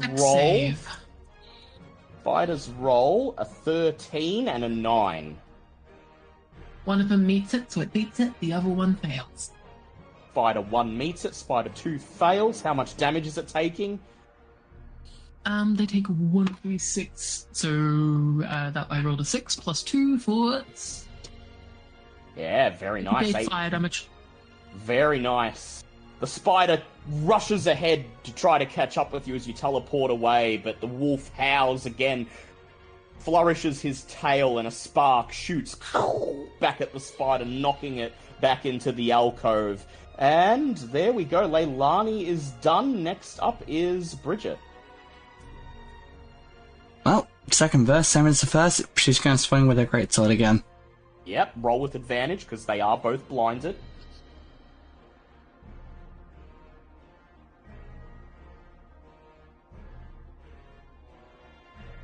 That is a 17 to hit. That's a hit. Go ahead, roll that damage.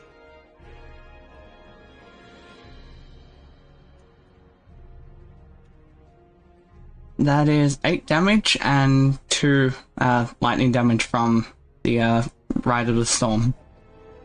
The blade sparks as it comes down and slices off one of the spider's legs. The spider shrieks in agony.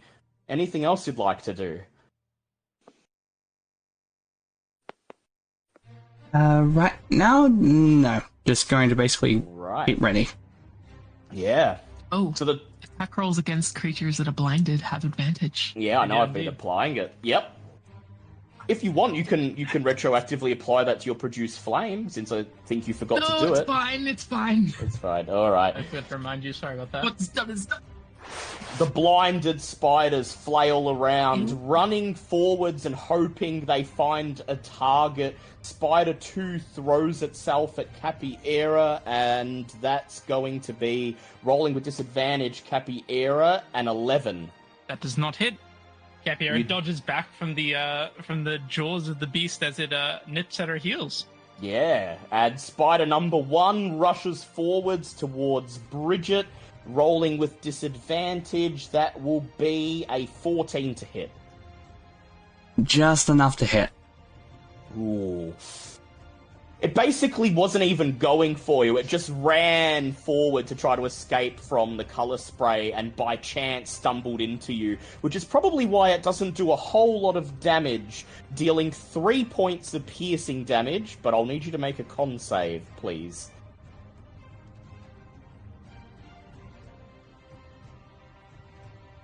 That is a 16 on con save. You do pass, and you take 4 points of poison damage as you raise your great sword and swat the spider off you, and it goes tumbling back into the alcove. And then we go to Capiera, your turn. Alrighty, Capiera doesn't have a whole lot of spell slots left, so Capiera will leap out with her rapier extended, trying to skewer the giant spider that tried to bite her. Yeah, go ahead. Roll with advantage. It is still blinded. Alrighty. 6. So the first one's a 15, the second one is a 17. I assume one of those hit. That's definitely a hit. The 8 plus 4. We're going to do 7 points of piercing damage, thank you. The spider squirms as you skewer it on your rapier, and it takes its last breath, and with disgust, you pull the rapier back out, and the great, dirty beast falls to your feet dead. Fantastic. I believe that is my turn for the moment. Yeah, Oh, which actually, means I might Go take ahead. a step back out of the out of the webs. alcove. And I don't believe Take I will you- take opportunity attack because it is blinded. Yeah, it is blinded, so it does not sense you moving out of the way, and you slide in behind Bridget so that she can protect you. And then it's Llewellyn's turn. So I get to have an advantage, do I? You do, it is still blinded. I don't mind that. Dirty 20. That's Nice. a hit. Roll the damage. Well, I do twice as well as I did last time. Now I've done 5 points of damage. It occurs to you that the flail is perhaps not the best choice in this enclosed space, and you manage to strike the spider on the end of one of its legs, but you don't seem to do a whole lot of damage as it simply scuttles past, ignoring you. Back to the top, and it is Leilani's turn again.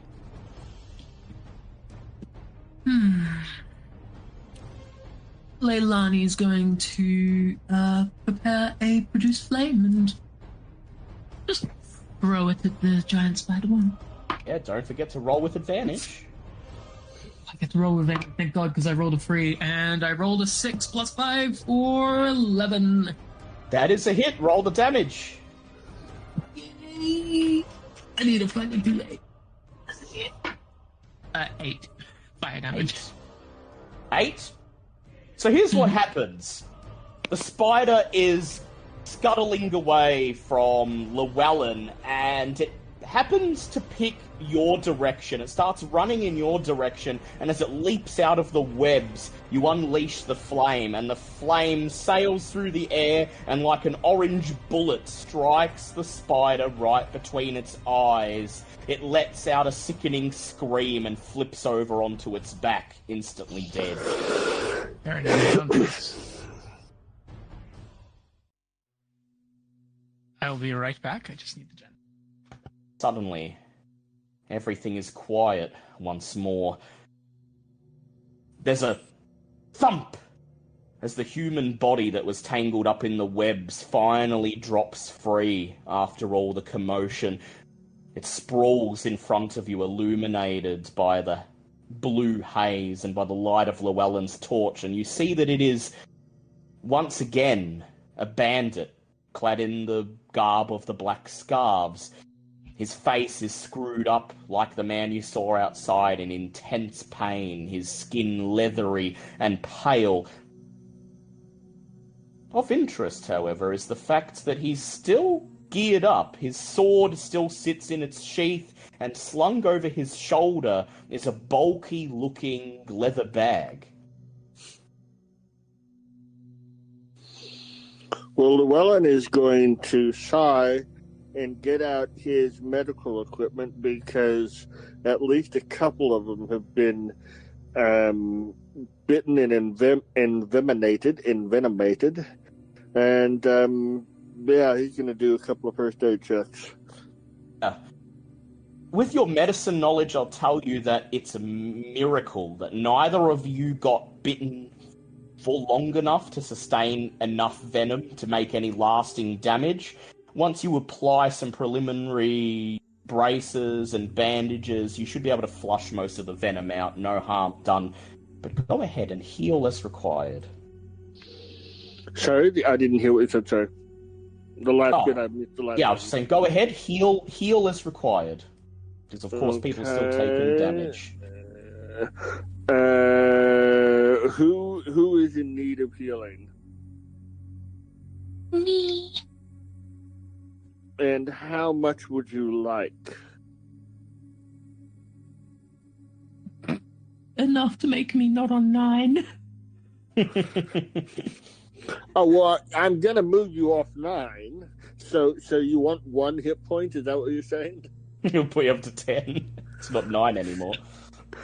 Yeah, I need to know what I'm trying to. Yeah, okay. Well, I mean, I've got the healer feat. So we're all second level, so it's D6 plus 6. I'm back. We'll be fine. That'll do enough. That will do enough, did you say? Because that's 7. Yeah. I rolled a 1. You're rolling a lot of those tonight. Yeah, you spend... What did I tell you? Anytime I'm not playing a halfling... That's why you play I'm just halfling. saying, 7 literally puts me up to 16. Yeah, which is pretty 1 close underneath to my max. Yeah. So you spend Oh, You only needed to give me 1. Oh. Okay, so... You spend a few minutes attending to Leilani's wounds. You wrap a brace around one of the bite marks and look for signs of permanent poisoning, but she seems to be okay now. Okay, when he goes over to Bridget, he's really going to pull out all the stops to try and do really well, and he's going to roll a mighty 3. So Bridget's going to get 9 hit points back. Well, how about you? Enough. How about you, Bridget? You feeling better? Pretty much right as rain now. Awesome. Capiera, you unsling the bulky backpack from the dead bandit that was previously in the webs, having now been cut loose during the fight. And you breathe an audible sigh of relief as inside the bag are several glass bottles that you instantly recognize as potion containers. Are any of them filled? All of them. You fish. Oh. You fish 6 bottles altogether out of the bag, Capiera. 4 of them are brimming with a bright red liquid, and you recognize them as potions of healing. The other 2 have a bright blue bubbling liquid in them that seems to sizzle and pop as you stare at it. Oh, it's that flavor of Gatorade, isn't it? Capiera will pass the bottle between her hands, and we'll throw out a serving of each of those healing potions. How many did we get? 4. 4 healing potions, yeah. 1 for each of you, plus 2 of the blue potions. The blue potion, would I be able to uncork it and give it a sniff, try and get an idea of what it might do? You sure can. Pop, the cork comes out, and the smell of burning fills the room, and then it's gone. Then it's replaced with the smell of fresh morning breeze, and then the smell of something tangy and metallic. And I'd like you, Capiera, to go ahead and roll me either a nature or arcana check. Either have the same roll, so we'll just see what we get out of this. Natural 1 will result in a 4, my good sir. 4. Adam, you've cursed us. You do have an inspiration. Would you like to re-roll? Yeah, I think I have 2 inspirations, in fact. I will re-roll. So I will re-roll that, seeing that we get a 11 on that. Much 11. better. You're not sure how they did it, because you don't know much about potion making, but these blue potions seem to be pure distilled magic. Ooh. Drinking one will restore a single spell slot to its drinker. Oh. Awfully powerful potion. This an extraction of the weave itself. May help casters pull on it a little bit more than usual. Leilani, do your eyes glimmer as you once she says that these are potions of magic? I'll be offering. She kind of is like, interesting. I'll be holding out a bottle towards her. She takes it. She's just like, Yeah. oh, thank you. Do you drink it now? You know what? She'll drink it. She just chugs it.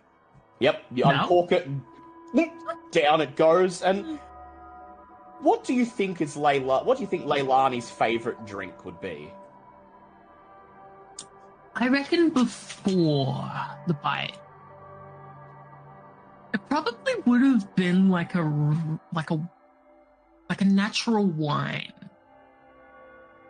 But now it is just like a really, really hard wine that tastes like blood. Yeah. The first gulp tastes like wine, then you taste the blood. And it ends up not being that pleasant, wine with blood in it, but as it slides down your throat, you feel the power invigorate you. You feel it tingling in your fingertips, and some of your magic returns to you. Question: it restores a spell slot or a level 1 spell? A spell slot of any level. Ah, wow. That smells again. Your A spell. Leilani, you probably want to harvest that big blue mushroom. Oh yeah, no. She as soon as she's like feeling like she like tastes the blood and she's like, all right, I'm gonna go herbalize. And she just grabs out her herbalism kit and she is extracting as much shroom as she can. Go ahead, make a herbalism kit check for me. Oh, let's go. That's an 11 plus 2 for 13.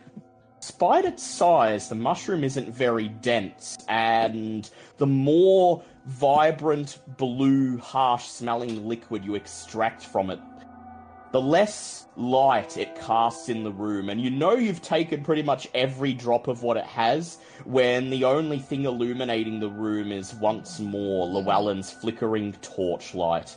And you've extracted about enough that you should be able to make Arabella's concoction several times over. Enough for the party, and perhaps even enough for another group of people, if need be. Probably at least 8 to 10 servings you can get out of this. We could send a veritable army in there. So you now have what you've come for, but there's no sign of Arabella among those misshapen lumps in the webs. And as you make your way back out to the main area of the cavern, there is that other tunnel leading off to the left, narrower, twisting, absolutely inundated with threads of web that seems to beckon you to go further. But you're the adventurers here, you don't have to. Well, I just want to say, the torch, there are no webs in the room that we just were in. He's done playing with them. Yeah, I'm done leaving mucking around. If I see the webs, they get burnt. Yeah, you leave just like a couple lines of ash painting the floor and the walls, but the room is utterly devoid of webs, and there are no more humans, thankfully, and the animals finally have been freed from their torment and will rest in peace. And so, Llewellyn, with torch in hand, you approach the second tunnel, the one that leads further into the cave. And I presume you're going to set fire to the veritable maze of webs ahead. Abso-freaking-lutely. Anyone going to stop him? No. The big man can do it as he likes. And so Llewellyn, smiling, presses the torchlight to the first strand of web in front of him, and suddenly, with a whooshing sound, the whole tunnel seems to light on fire. The flames spread across the walls, crawl up to the ceiling, and you all stand in the warmth for a few minutes watching the webs burn. I'd like everyone to go ahead and make a perception check for me. Can do. 12. Soft 20. 19. Dirty 20. As the webs burn, through the crackling of the flames, you can hear the unmistakable sound of high-pitched hissing and screeching coming from deeper in the cavern, and the scuttling of hundreds, thousands of legs scrambling for cover. Do you keep burning?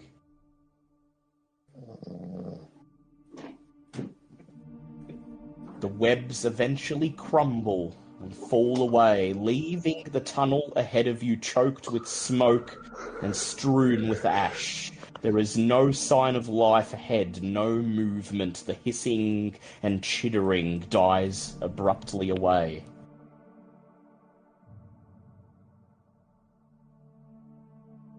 There were a lot of webs, though, and the smoke ahead is very, very thick.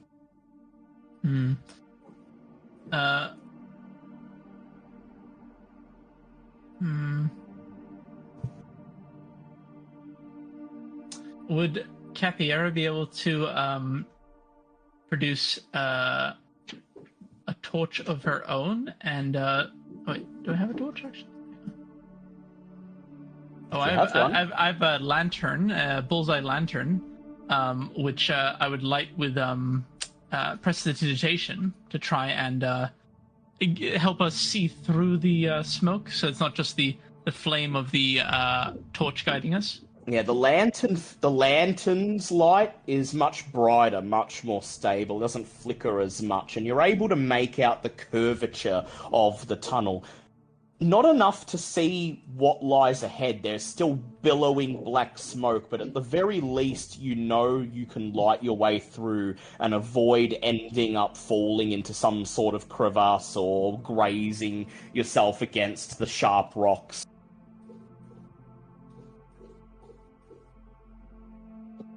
I guess we'll keep pressing on. All right, Llewellyn, you're in the lead. Do you wish to continue being in the lead, or Bridget, would you like to step up and shove him out of the way?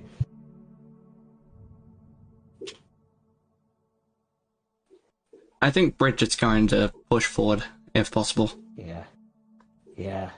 Llewellyn, you let her? Yeah, Llewellyn steps back as Bridget brushes past, stepping into the dark smog, leading the party through the twisting tunnel. And Bridget, since you're leading, I'd like you to go ahead and make me either a perception check or a survival check. Sort of feel your way through all this smoke. That is a 10 on survival. You're able to easily follow the curvature of the tunnel. And as you usher the party into another, slightly more open cavern, finally pulling yourself free of the smoke, you realize there are a couple strands of web trailing across the ground that somehow survived Llewellyn's onslaught. And without realizing it, you've led the party to step over these threads, no doubt alerting anything that may still be connected on the other end of them. Emerging into another little open cavern, you see yet another tunnel leading down to the south. This one shorter than last. There's another tangle of webs separating you from what's on the other side. And what's on the other side appears to be a very wide open dome-shaped cavern. And there's some sort of pale ambient light filtering in through cracks in the stone, allowing you to make out the shape of yet more alcoves and dangling webs.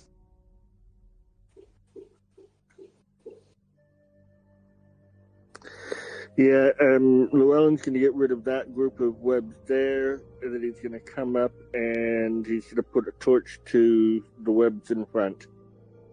Whoosh!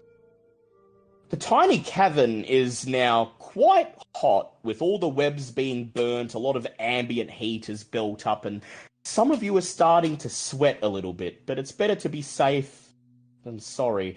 Llewellyn burns the last of the webs away, and now the way into the large dome area is open.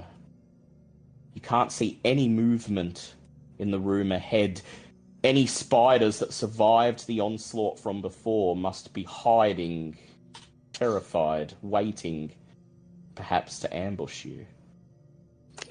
Put a light cantrip on a stone and toss the stone roughly about there. The glowing stone sails in an arc and then lands with a clunk on the cave floor, and you can now clearly see what's in the cavern ahead. Yet more thick, sticky cobwebs cover dozens of skeletons across the walls and ceiling of this damp dome-shaped cavern. A chill breeze from an unseen fissure causes the bones hanging in the webbing above to rattle ominously, clattering together like cursed chimes. Clutches of smooth, round eggs, each the size of a dinner plate, glisten in the darkness, covered in phosphorescent slime. And in the middle of the room, with a pile of cracked egg casings and shells scattered around it, is a large silk sack. The sack is bulging, throbbing as if something is violently trying to break out from within. And as soon as he lays sight on it, Bridget Igor barks and pulls at the lead once again. meaning to rush into the room towards this bulging web sack. I do not know what is in there, whether it is friend or foe, but it is clearly important.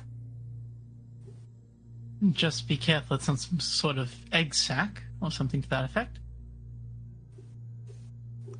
Well, Llewellyn is going to lead the way, and he's making sure that there aren't any bits of web around, and he's not going to move far enough in so that we have horrible breathing problems. But somebody has to be the canary, and he figures it's his job. Yeah. Burns more web off the walls as he goes, and you only get a couple of feet into the dome-shaped cavern when the smoke is already billowing and thick. This area is covered in so much webbing that burning only this little amount of it away is enough to completely choke the room with a black smog, and each time one of the bodies is released from the webbing, it drops down from the ceiling, clump, with a sickening thump onto the floor ahead of you. Once we get enough of the webbing, I think we can all feel that draft. There's a crack going up to the surface somewhere. If we get enough of the webbing out, then there should be enough airflow to hopefully clear the room. So, Llewellyn, that would require you to step further into the room, though. Into the smoke. And you can't see anything. Are you game enough to head in and burn more of the web away? He's gonna get a rope, quickly tie it around his waist, hand one end to Bridget, and Bridget, if I lose consciousness, can you sort of play?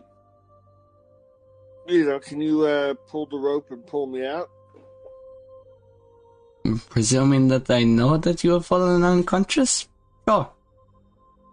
I'm going to go ahead and I will be making noise, and if you stop hearing me make noise, then you'll know I'm probably going unconscious. Does that work? It should work well enough. He's going to throw a dirty look at Capiera, and he is going to sing a song about a falcon that is both too large and too slow, and the falconers do not let it hunt. It is deemed too large. And he's singing this sad little ballad as he goes and starts waving his flaming torch. And so he moves, and Bridget, you can see the flame of the torch sort of dancing like a will-o'-wisp in the smoke as Llewellyn strolls forwards, touches it to more webs, and I assume Llewellyn, the clutches of eggs are going alight as well. Yeah. He's not real bright. So you get about halfway into the room, and you've burned several patches of web away, and it seems to be doing its job as the drought in the room grows colder and fiercer, and you see a tiny sliver of ambient sunlight poking through the ceiling, just enough to illuminate the room so that you can see the silhouettes of your companions in the smoke. And then, Bridget, I'd like you to go ahead and make a perception check for me.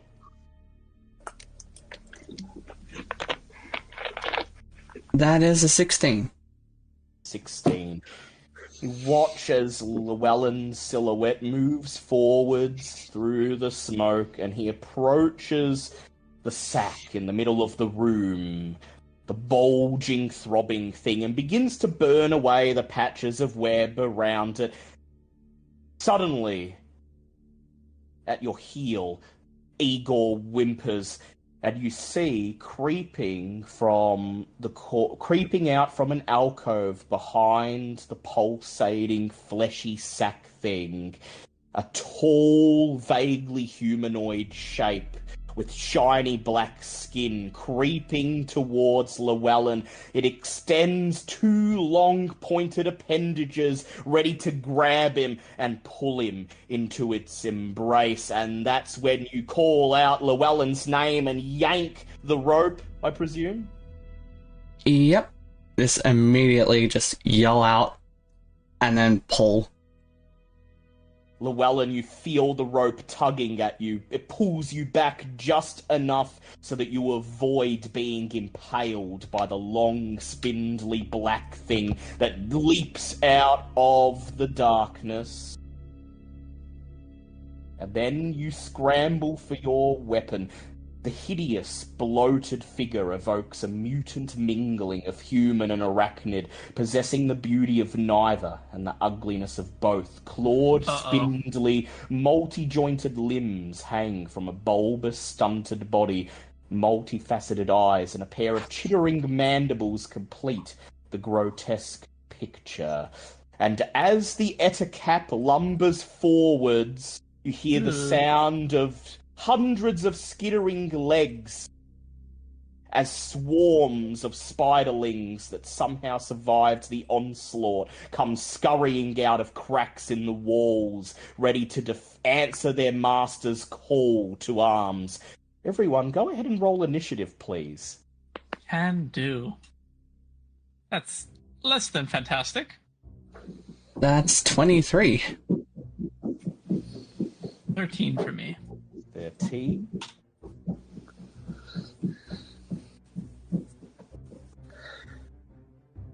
How'd you go, Llewellyn? I did not great. It's a 9. Yeah, you're disoriented from being jerked away by the rope. You scramble. You have time to scramble for your weapon, but everyone's already launching into combat. And Leilani, how about you? You may be muted. 19, I see. Alright. So, Leilani, you're up first.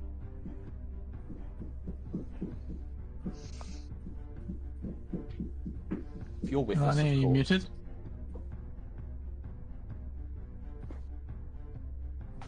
We've lost her.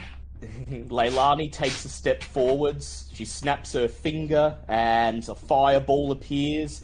And with a yell, she hurls it into the room towards the Ettercap, and it hits the wall behind the Ettercap, fizzling away. And that is Leilani's turn done. And now it is... how much did you get, Cap? Sorry? Capier got a 13. Capier got a 13. Oh, Leilani, you're with us. I see activity. I fell asleep. That's all right.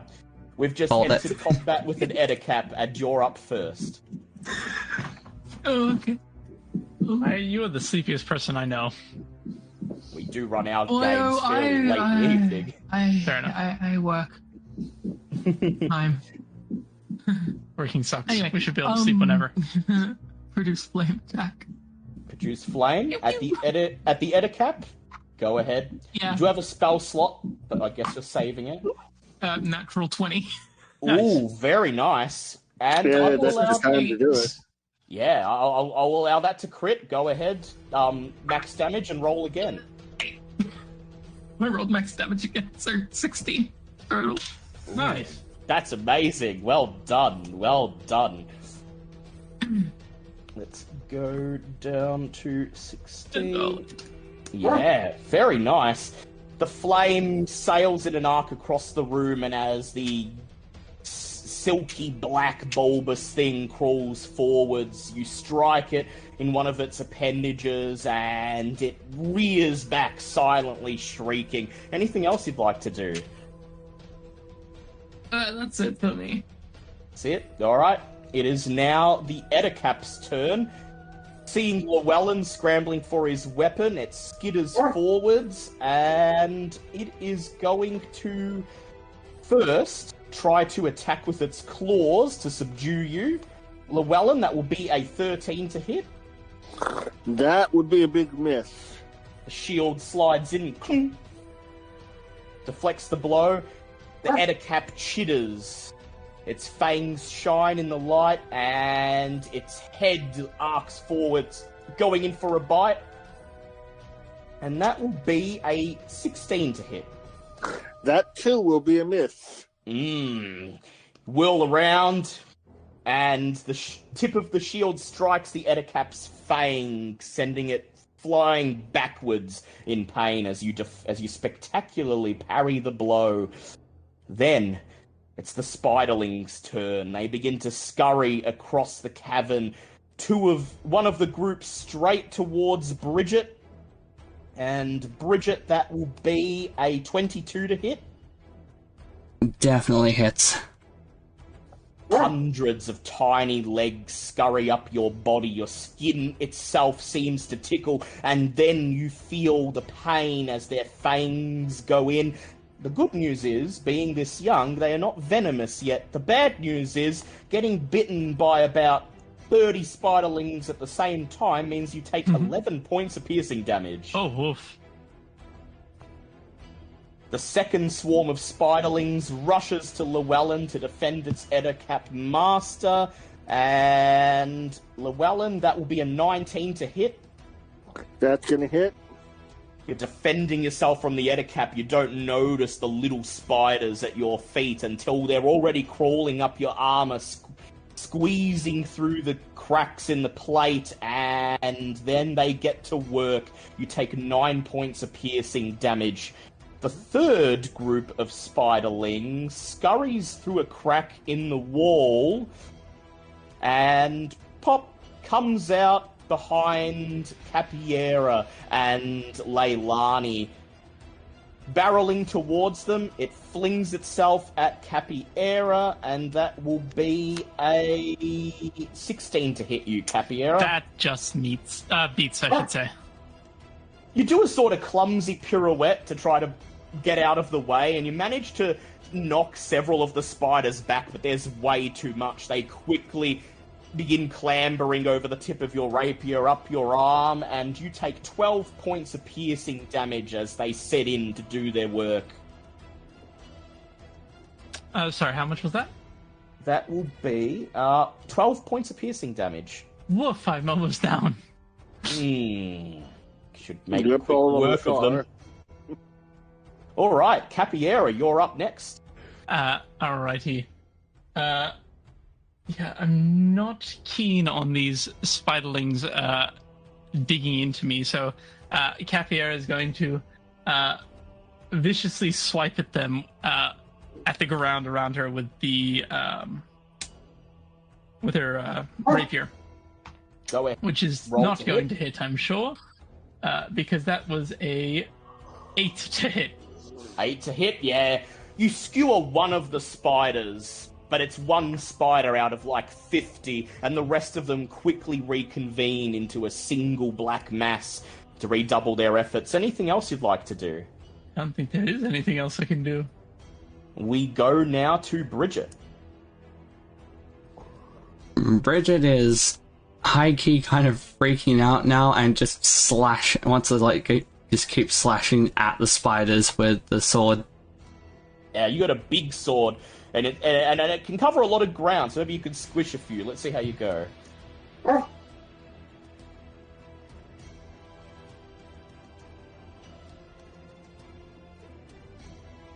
That is 11.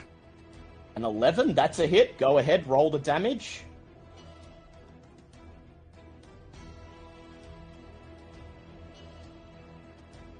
That is 12 damage and 3 lightning from Ride of the Storm. Very nice.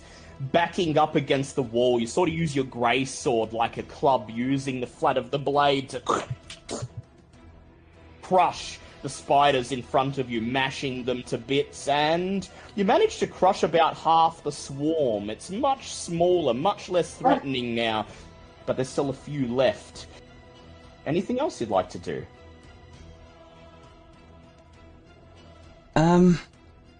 She is just going to basically try and move around, not actually breaking combat, just Sort of. Around back towards Llewellyn. Yep, Yeah. side by side with Llewellyn, toe to toe with the Ettercap, and it is your turn now, Llewellyn. Is it now? Okay, I guess I am going to go with a...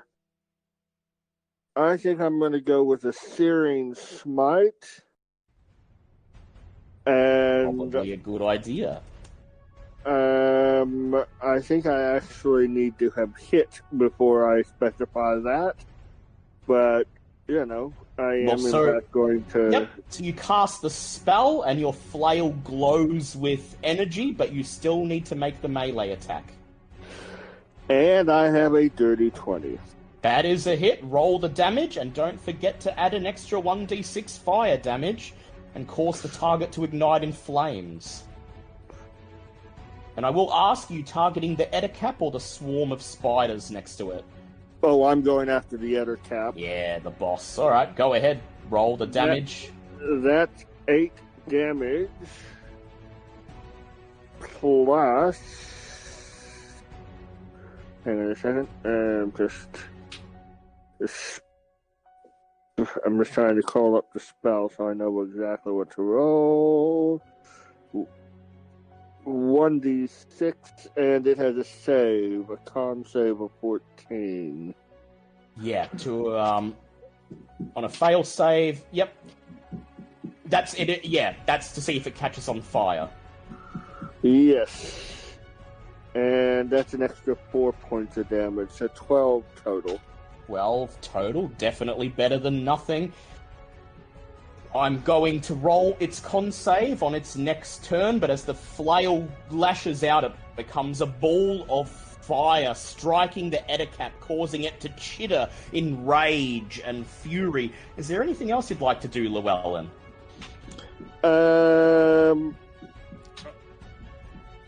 I don't think that I have anything that I can do.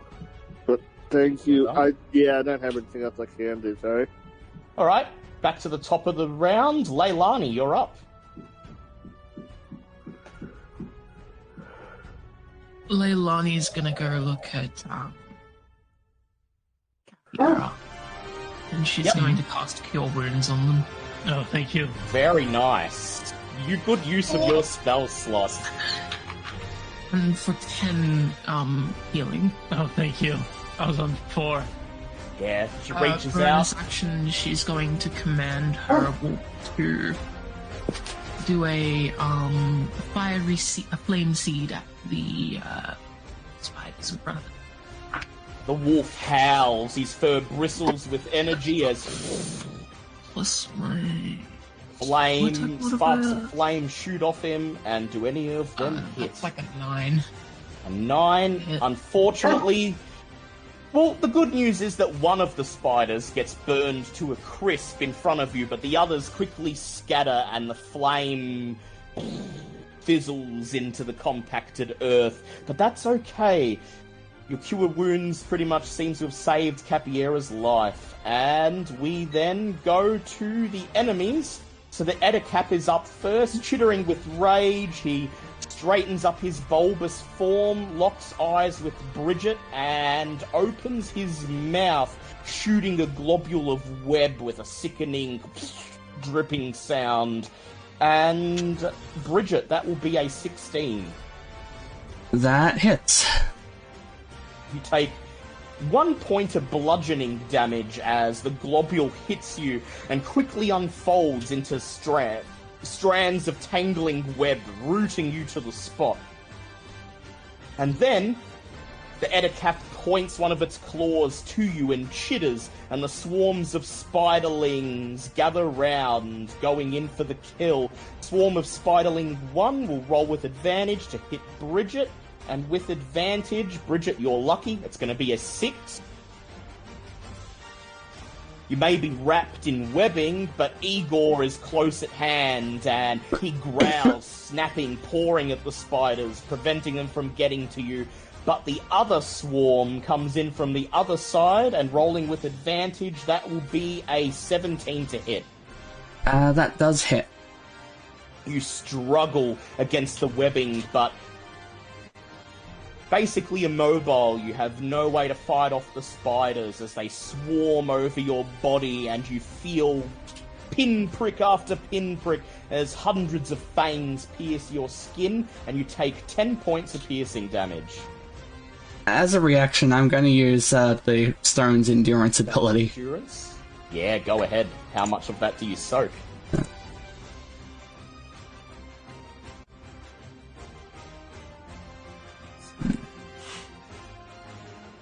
So that reduces it by 8 damage. 8 damage, down to 2. Very nice. Several of the spiders immediately shudder and fall off your body as your skin hardens to stone, their fangs broken by their inability to pierce your skin. And then we move on to you, Bridget. You're up. What would you like to do? Well, first things first, try and get out of the damn web. Yeah, go ahead. Roll me an athletics check, please.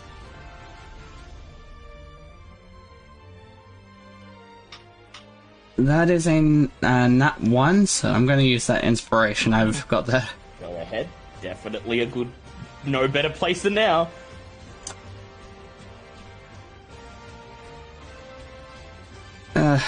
Not much better, but at least not a nat 1. It's a total of 9. You struggle against the webbing, and all you manage to do is topple over sideways and land with a thud on the earth, bruising your elbow. And then, it is Capiera's turn. Alrighty, I think Cap is just gonna have to focus on taking out these spiderlings in front of her. So I'm gonna try and make another attack with my rapier. Yeah, go ahead. Which will be a 16 to hit. That's a hit. Roll the damage. Fantastic. Oh, quite high that. We're gonna be doing 11 points of piercing damage. Yeah, that's definitely what you need. You rush forwards and you use your rapier deftly, like someone doing pole fishing, like poking at a spider and then another spider whirling around and slashing one in half as it tries to scurry up the wall. And you manage to dispatch about half of the swarm. There's only a few scattered spiderlings left. Anything else you'd like to do? I don't have any bonus actions anymore because I don't have... Unfortunately, my rapier is not a light weapon, and I don't have a bardic. Well, this could be bad, could be good. We'll see. Let's go to Llewellyn. Well, I hope you will be forgiving for this, because I'm trying to deal with the puppy who wants to bark a lot. I rolled a natural 20, and it's on the log, and then I rolled a total of 15 damage. 15 damage. So, Llewellyn, would you like to describe how you dispatch the Ettercap? I would very much like to describe how I dispatch the Ettercap. One with considerable surprise. This thing is coming at him. He's seeing Bridget, who is, let's face it, the bulwark of our team, completely enshrouded. He just flicks out his arm, spins. The flail just does the rest, and somehow it's landed true. And he starts moving towards his comrade. And that is my turn. As the Ettercap falls backwards, it lands on a clutch of eggs, crushing them. It raises a single spindly appendage, and then falls backwards. Breathing its last gasp of air, it dies. As soon as it goes down, the spiderlings, the ones that are left in the room, freeze. And then, in a cacophony of chittering and screeching, the hundreds of tiny spiders turn and make to flee into the alcoves from which they emerged, fleeing from the destroyer of their god. Well done. And suddenly, all is quiet. Yeah, I know, it's great music. I like, that's probably like the one song in FF16 I like Leilani. Well, it has a couple other good ones. Suddenly, all is quiet again. All save for Igor, still growling, barking, straining, and now that Bridget's caught in the web, she's no longer able to hold him back. The leash falls out of her hands, and the Mastiff bounds forwards towards the pulsing sack of silk. And he immediately bites into it, using his teeth to pull at the webbing, shredding it away, peeling away layer after layer. The sack shivers, throbs one more time, and then with a squelching sound, the folds of silk fall away, and 2 human figures tumble out. One of them, a grey-haired old lady with elven features, her eyes glassy, unaware. Arabella, unfortunately, has passed. The other person, however, miraculously still alive. And if Leilani hadn't made good time leading you to Arabella's cottage at the start of this session, you may not have made it in time to possibly save this person. Llewellyn, the person squirming at your feet, is the bandit who you allowed to escape. Still wrapped in strands of webbing, his boyish face looks up at you, simultaneously terrified and in awe.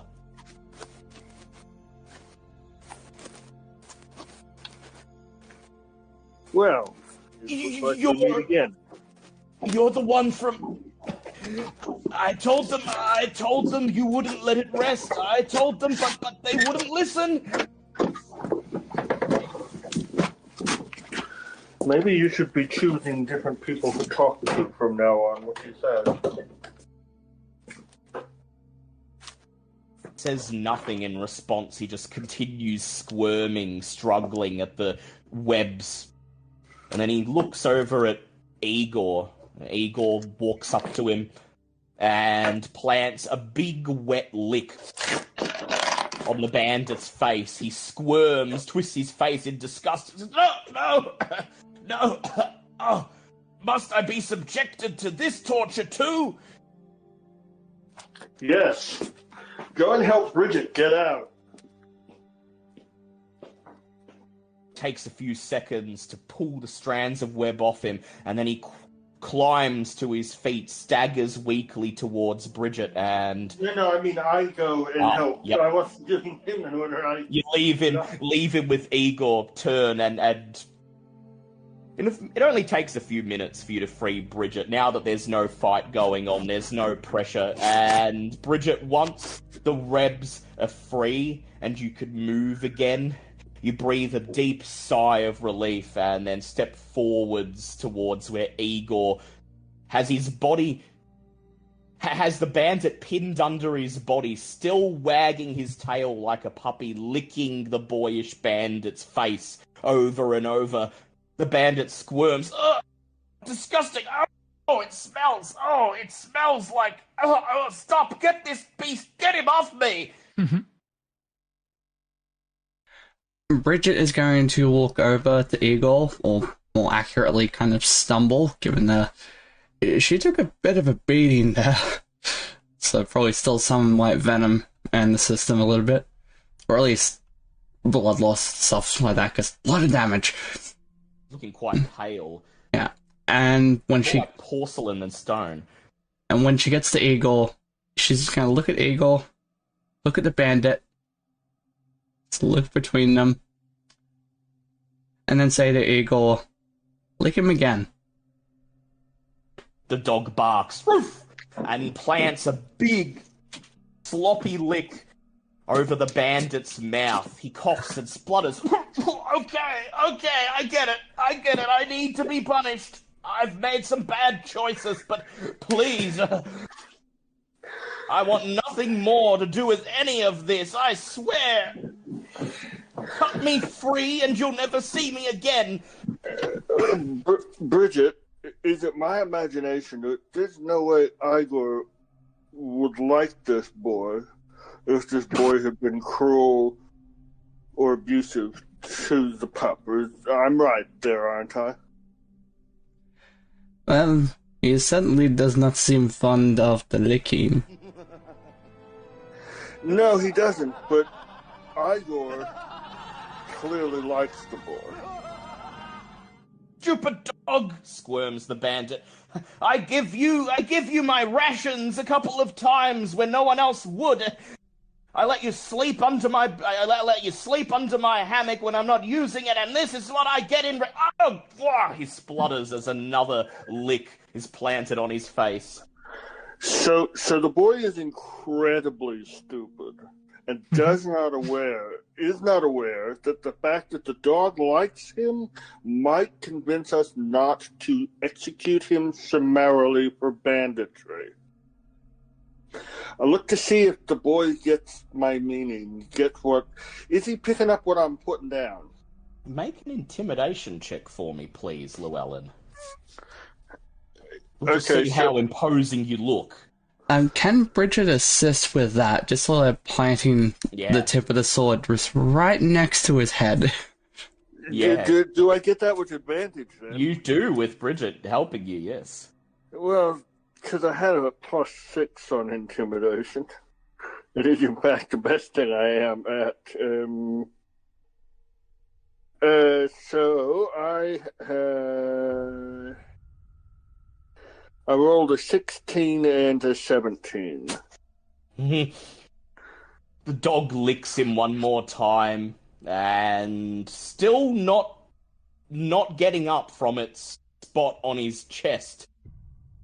It looks up at Bridget with a doggy smile on its face, and the boy squirms, and to you, Llewellyn, he says, You let me go last time, and I made a big mistake, but I swear on the gods, I'll never make it again. I was only doing what I was told. I have no desire to see anyone truly harmed, and if I knew that I was going to end up, that things were going to end up like this, I would have told. Well, I would have told the boss to stick it, and I don't care if they would have locked me up just like. I don't care if they would have locked me up just like Rowan. I would have preferred it to this. So please, cut me free, and I'll make it worth your while. You've got a bit of a yarn to spin, don't you? Capiera steps up over the squirming bandit. You, elf, I remember you as well from the skirmish. I remember seeing you. I knew that a lot of you were bad news, but if I'd said I didn't want to ambush you, that they would have cut me down on the spot. I had no choice, I swear. Capiera looks him over, and with her experience in telling tales, is he crafting this one, or is he pulling from memory? Make an insight check, please, or a performance check. I'll take the performance check. Making that a 25. He's probably not being entirely forthcoming with what he has to say, but what he's saying is definitely the truth to you. She steps closer to him and bends down and twists her head to the side, showing both the comedy and the tragedy sides of the mask. You truly believe that, don't you? I am telling you, they would have cut me down if Rowan was still our boss. If Rowan was in charge, we wouldn't have turned to banditry. We wouldn't have turned to hunting innocent people. When Rowan was in charge, we were still thieves, but at least we had a code of honor, and we would not have picked the Greyhorn Valley to ply our trade. Not with. He looks around at the dead Edicap and the burnt webs and the clutches of spider eggs, and he says, if we could have chosen anywhere else, we would never have come here. You have to believe me. I haven't heard the Chronicle of Rowan. You'll have to describe it to me. You've not heard of Rowan? Other than on boats? No. Rowan was He takes a breath and squirms and moans, the dog still unwilling to let him even budge. Llewellyn, because he wants to make the moment worse for the guy, starts miming rowing a boat. Just to really put the guy off. He loses track of thought for a second, and his face goes white as he sees that you're willing to mock him, even when he has no means of fighting back. And then he composes himself and he says, Rowan is a man of integrity, a man of honor. He would not... You do him a disservice to honor him. When the Black Scarves were defeated, when we were left for dead, it was Rowan who stood up. It was him who led us beyond the frontier of the duchy and taught us how to live off the land. Yes, we were bandits, but we didn't kill anybody. We didn't cause any harm. We targeted only those who we knew could spare what we would take.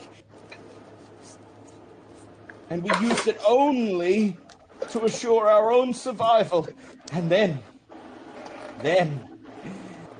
the new boss came. The new boss, Rowan's brother, who we had thought dead for decades, tracked us down.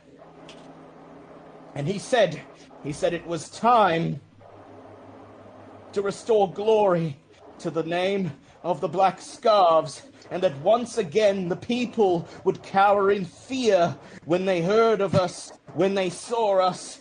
And he said that he had met people that had given him great power, people that were backing him, that if he did what they asked of him would ensure that the Black Scarves would once again become a force to terrify the Duchy of Charn. He coughs and splutters. And when did everything change? When did the new boss come? About a month ago, maybe 2. Rowan wasn't having it, of course, but the man has a silver tongue, and there are some of the old guard that yearn for the old days. They quickly threw their support behind Rowan's brother, and, well, now Rowan languishes in the dungeon underneath the Imperial Watchtower, while his brother, Bruin, directs us as his agents of chaos throughout the valley. He looks up now at Llewellyn again, and he says, he knows you're coming. He knows because I told him as much. I told him that you meant business, and that if we continued to ply our dark trade, that eventually you would find him, you would find all of us, and cut us down. And to that he simply said, let them try.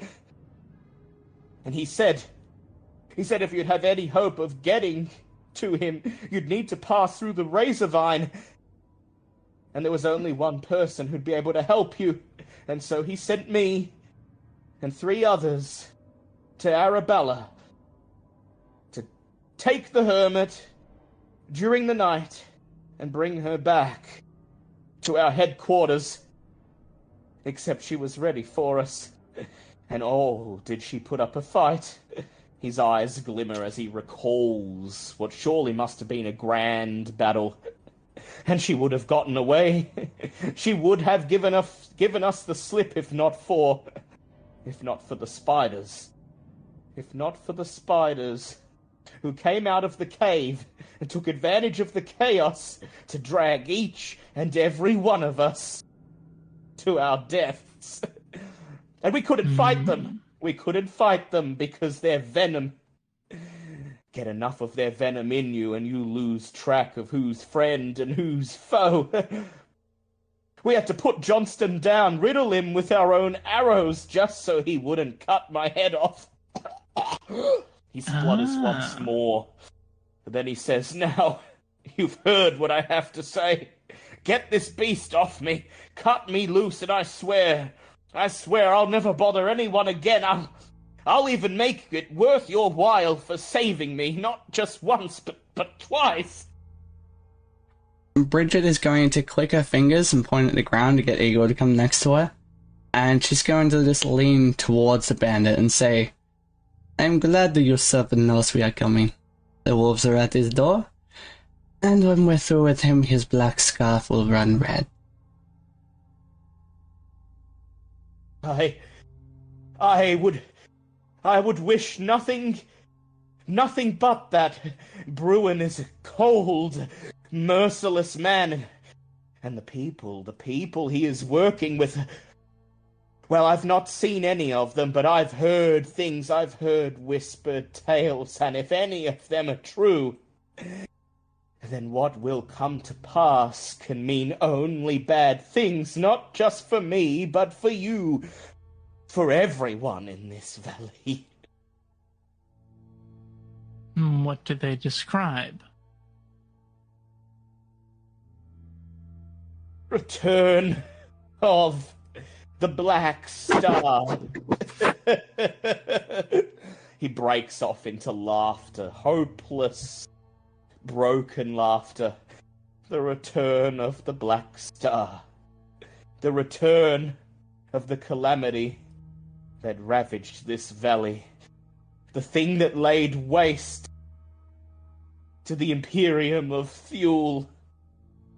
They know how to make it happen again. I think that he needs to be under the loving care of the Baron's jailer, and I think at some point somebody's going to have to decide whether he's given a life of service and servitude to atone for his actions, or whether he is merely shortened. But I think those decisions are not ours to make. I propose that I ensorcel him and place a bane upon him that requires that he turn himself into the Baron's forces. We send a letter explaining the situation, and he then cooperates with the Baron and leaves it to wiser heads than, well, certainly mine, to determine what happens to him. What say all of you? Or do you think we just simply summarily execute him? I knew your family hunted, but I didn't know they dispatched like that too. Interesting. You wouldn't take him to see the lawman? Well, I think that if I place an ensorcelment upon him, we can rely on it to do the job, and that he will, having discovered what we're capable of, understand that he's getting this one last chance, and that his chance lays with full cooperation with the Baron. You do understand that, don't you? Ah, I see. Turn what would have been a full stop into a dot point in his ballad. Interesting. Go on, then. The fact that you do not execute me or even clap me in irons and drag me back to face judgment, that you would leave it up to me to do what is right. The boy ponders your words, and then finally he breathes a sigh of relief. You have offered me more than I deserve, sir. You understand what a geas is, don't you? We're not talking about a large bird. I understand that I will have no choice but to turn myself in, but I also understand that you could easily have me clapped in irons, wrap me in rope, and drag me back. You could carry me back, and you are giving me the power to walk into the village, face the Baron on my own 2 legs, of my own accord. And cooperate, yes. I understand I have no choice at all, really, but really I do. Well, you So if always I- have. That's part of the thing that's so damned annoying. You've always had the choice. You just made a lot of really dumb choices. We're giving you one last chance to break that habit. If you make another dumb choice, gonna kill you. Awfully poignant, that. And then I accept, he says, swallowing. Cut me free, and do what you must do. If it is fine with you, I will take a day and a night to collect my thoughts, recover from my wounds, and then I will answer the call, and I shall let your ensorcelment guide me to where I shall face the music and take responsibility for what I've done. Basically, look to Leilani and to Bridget to see if they are giving me their permission for me to pursue this way. Law of the wild, law of man, it matters little to me. Carry out how you see fit.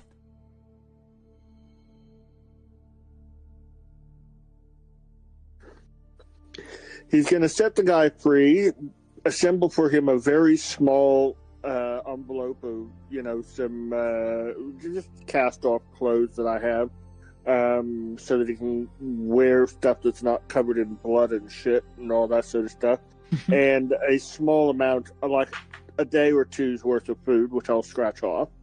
And then I'm going to put my hand on his head, and I'm going to spend 2 or 3 minutes telling dirty limericks in deep speech, because that's the most otherworldly language I know. And I'm going to do it in a really serious expression. And then I am going to cast light on his head without explaining what I'm doing. Cap, Bridget, and Leilani, do either of you have proficiency in Arcana?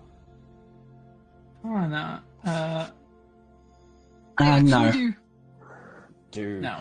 So, Leilani, you're the only one who notices that as Llewellyn recites these words, and as he casts a spell, and the bandit's patchy tunic begins to glow with vibrant light, you realize that he is not casting a geas at all, that he's lying to this man, putting on a show, and that there is nothing at all preventing this man from, once you're done here, simply absconding into the wilderness and never being heard from again.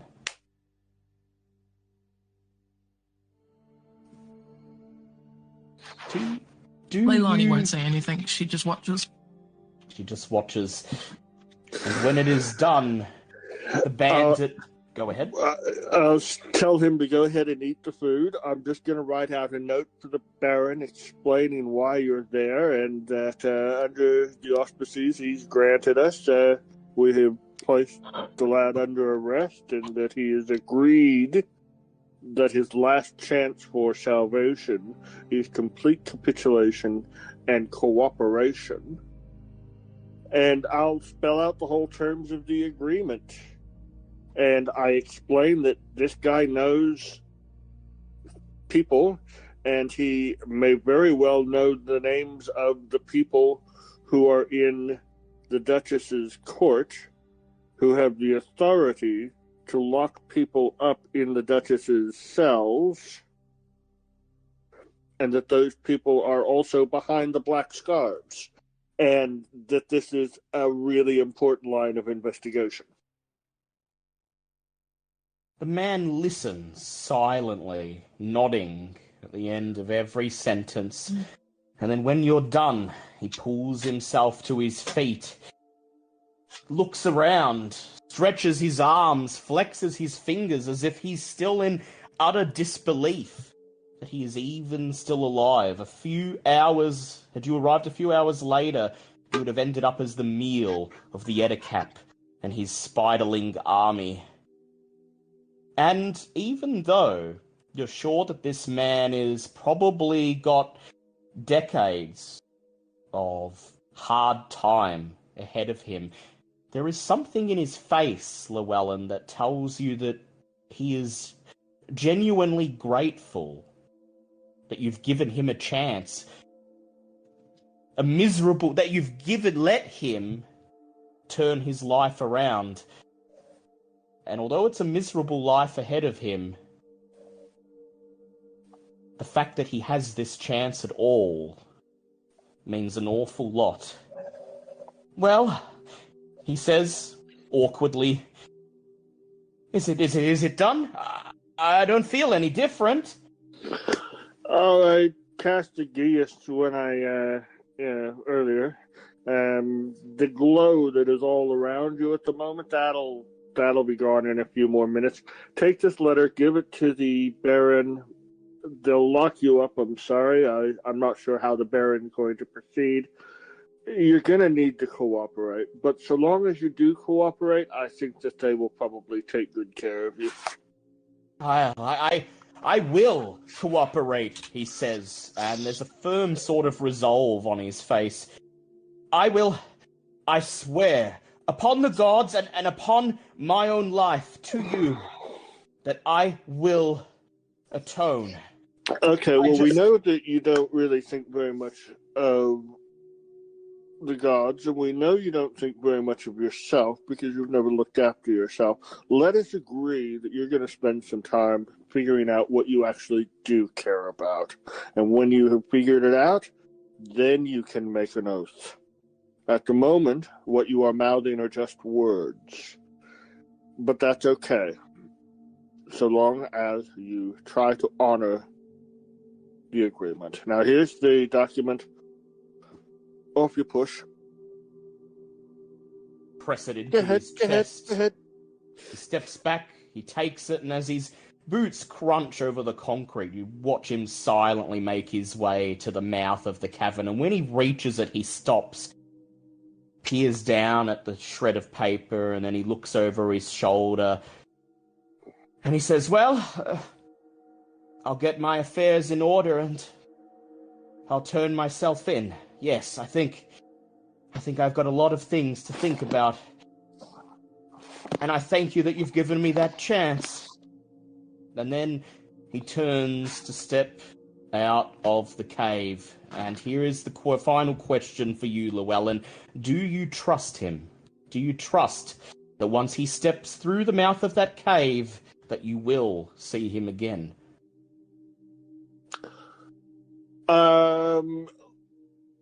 Llewellyn has +6 on persuasion and +6 on intimidation. He is used to convincing people to do things even when they don't want to. He is not sure that he trusts a man. He is sure that for the first time in a very long time, the guy is actually going to be thinking about it. He does know that in his heart, the reason he didn't just summarily execute the guy was because the guy was kind to Igor. And he did not want to kill one of Igor's few friends, given the shitty life that pup has had up until now. And as lame as that is, when he was weighing up that guy's soul, that counted enough for him to give him one more chance. Because I don't think Llewellyn didn't think that the other three really wanted to make a decision. So that's how he came to that decision. Did that answer what you're saying? Yeah. So he's hopeful. He's hopeful. And you get the sense that the man is as well. You're not sure what he's hopeful for, given what he has ahead of him, but He's been given a second chance, and you hope that he'll use it for something worthwhile. You listen as his boots continue to crunch over the ash and the stone and the eggshells and the spiderling carcasses until they're out of earshot and the bandit is gone. Turns and looks to his friends and he says, "We all speak Elvish, right?" Elvish, that is a smell, right? So, no. We're really going to have to fix that. Okay, never mind. Shall we search these chambers and see if we can find any clues or information or anything? Not a terrible idea. Let's get on it. And with that, we'll leave this session here. Doesn't take long to clear out what's left of the cavern. Now that the Ettercap is gone, the spiders seem to have quickly vacated the place, with their master no longer there to watch over them. They've scurried back into the wilderness from whence they came. You extract the bodies that are human, from the webbing, and Llewellyn performs a small service for them before putting them into the earth in front of Arabella's cavern. You strip them, of course, of anything that might be useful to you in your future adventures. And while the bandits themselves don't carry much of note, on one of them is a grubby, rusty key ring with a set of jingling keys upon it. Most of them are bent, broken, no longer operational, but there is one key, much newer than the others, of gleaming silver, so bright that it seems to glow even in the evening dusk. And then, when it is done, when the dead have been laid to rest, the party steps away from Arabella's cottage, pulling the door slowly shut behind them, drawing the curtains on the window. And as you look over your shoulders at what was once Arabella's home and place of business, the last rays of sunlight glimmer and fade, and the dusk swallows the cabin, consigning it to its status as just another tomb in the Greyhorn Valley, just another remnant of life that came before and succumbed to the mysterious influence of the Grendleroot. Well done, everyone. You And each if go ahead. there's a listener watching the final shot, waiting for the credits to roll, they hear Llewellyn say in Elven, "So, Capiera, about that song." And the voices trail off. Great fun as always, folks. You return you to very the much. village. You return to the village of Lodingen just as night falls proper, and the great clock in the town square rings out, chiming midnight. The view of the village, surrounded by pastures, is idyllic a picture as you could possibly imagine, even in the dead of night. And finally, after what has been a very long, very draining day of adventuring, your hearts warm at the prospect of a nice shower, a meal, and a proper bed. You each gain a point of inspiration, Let's go.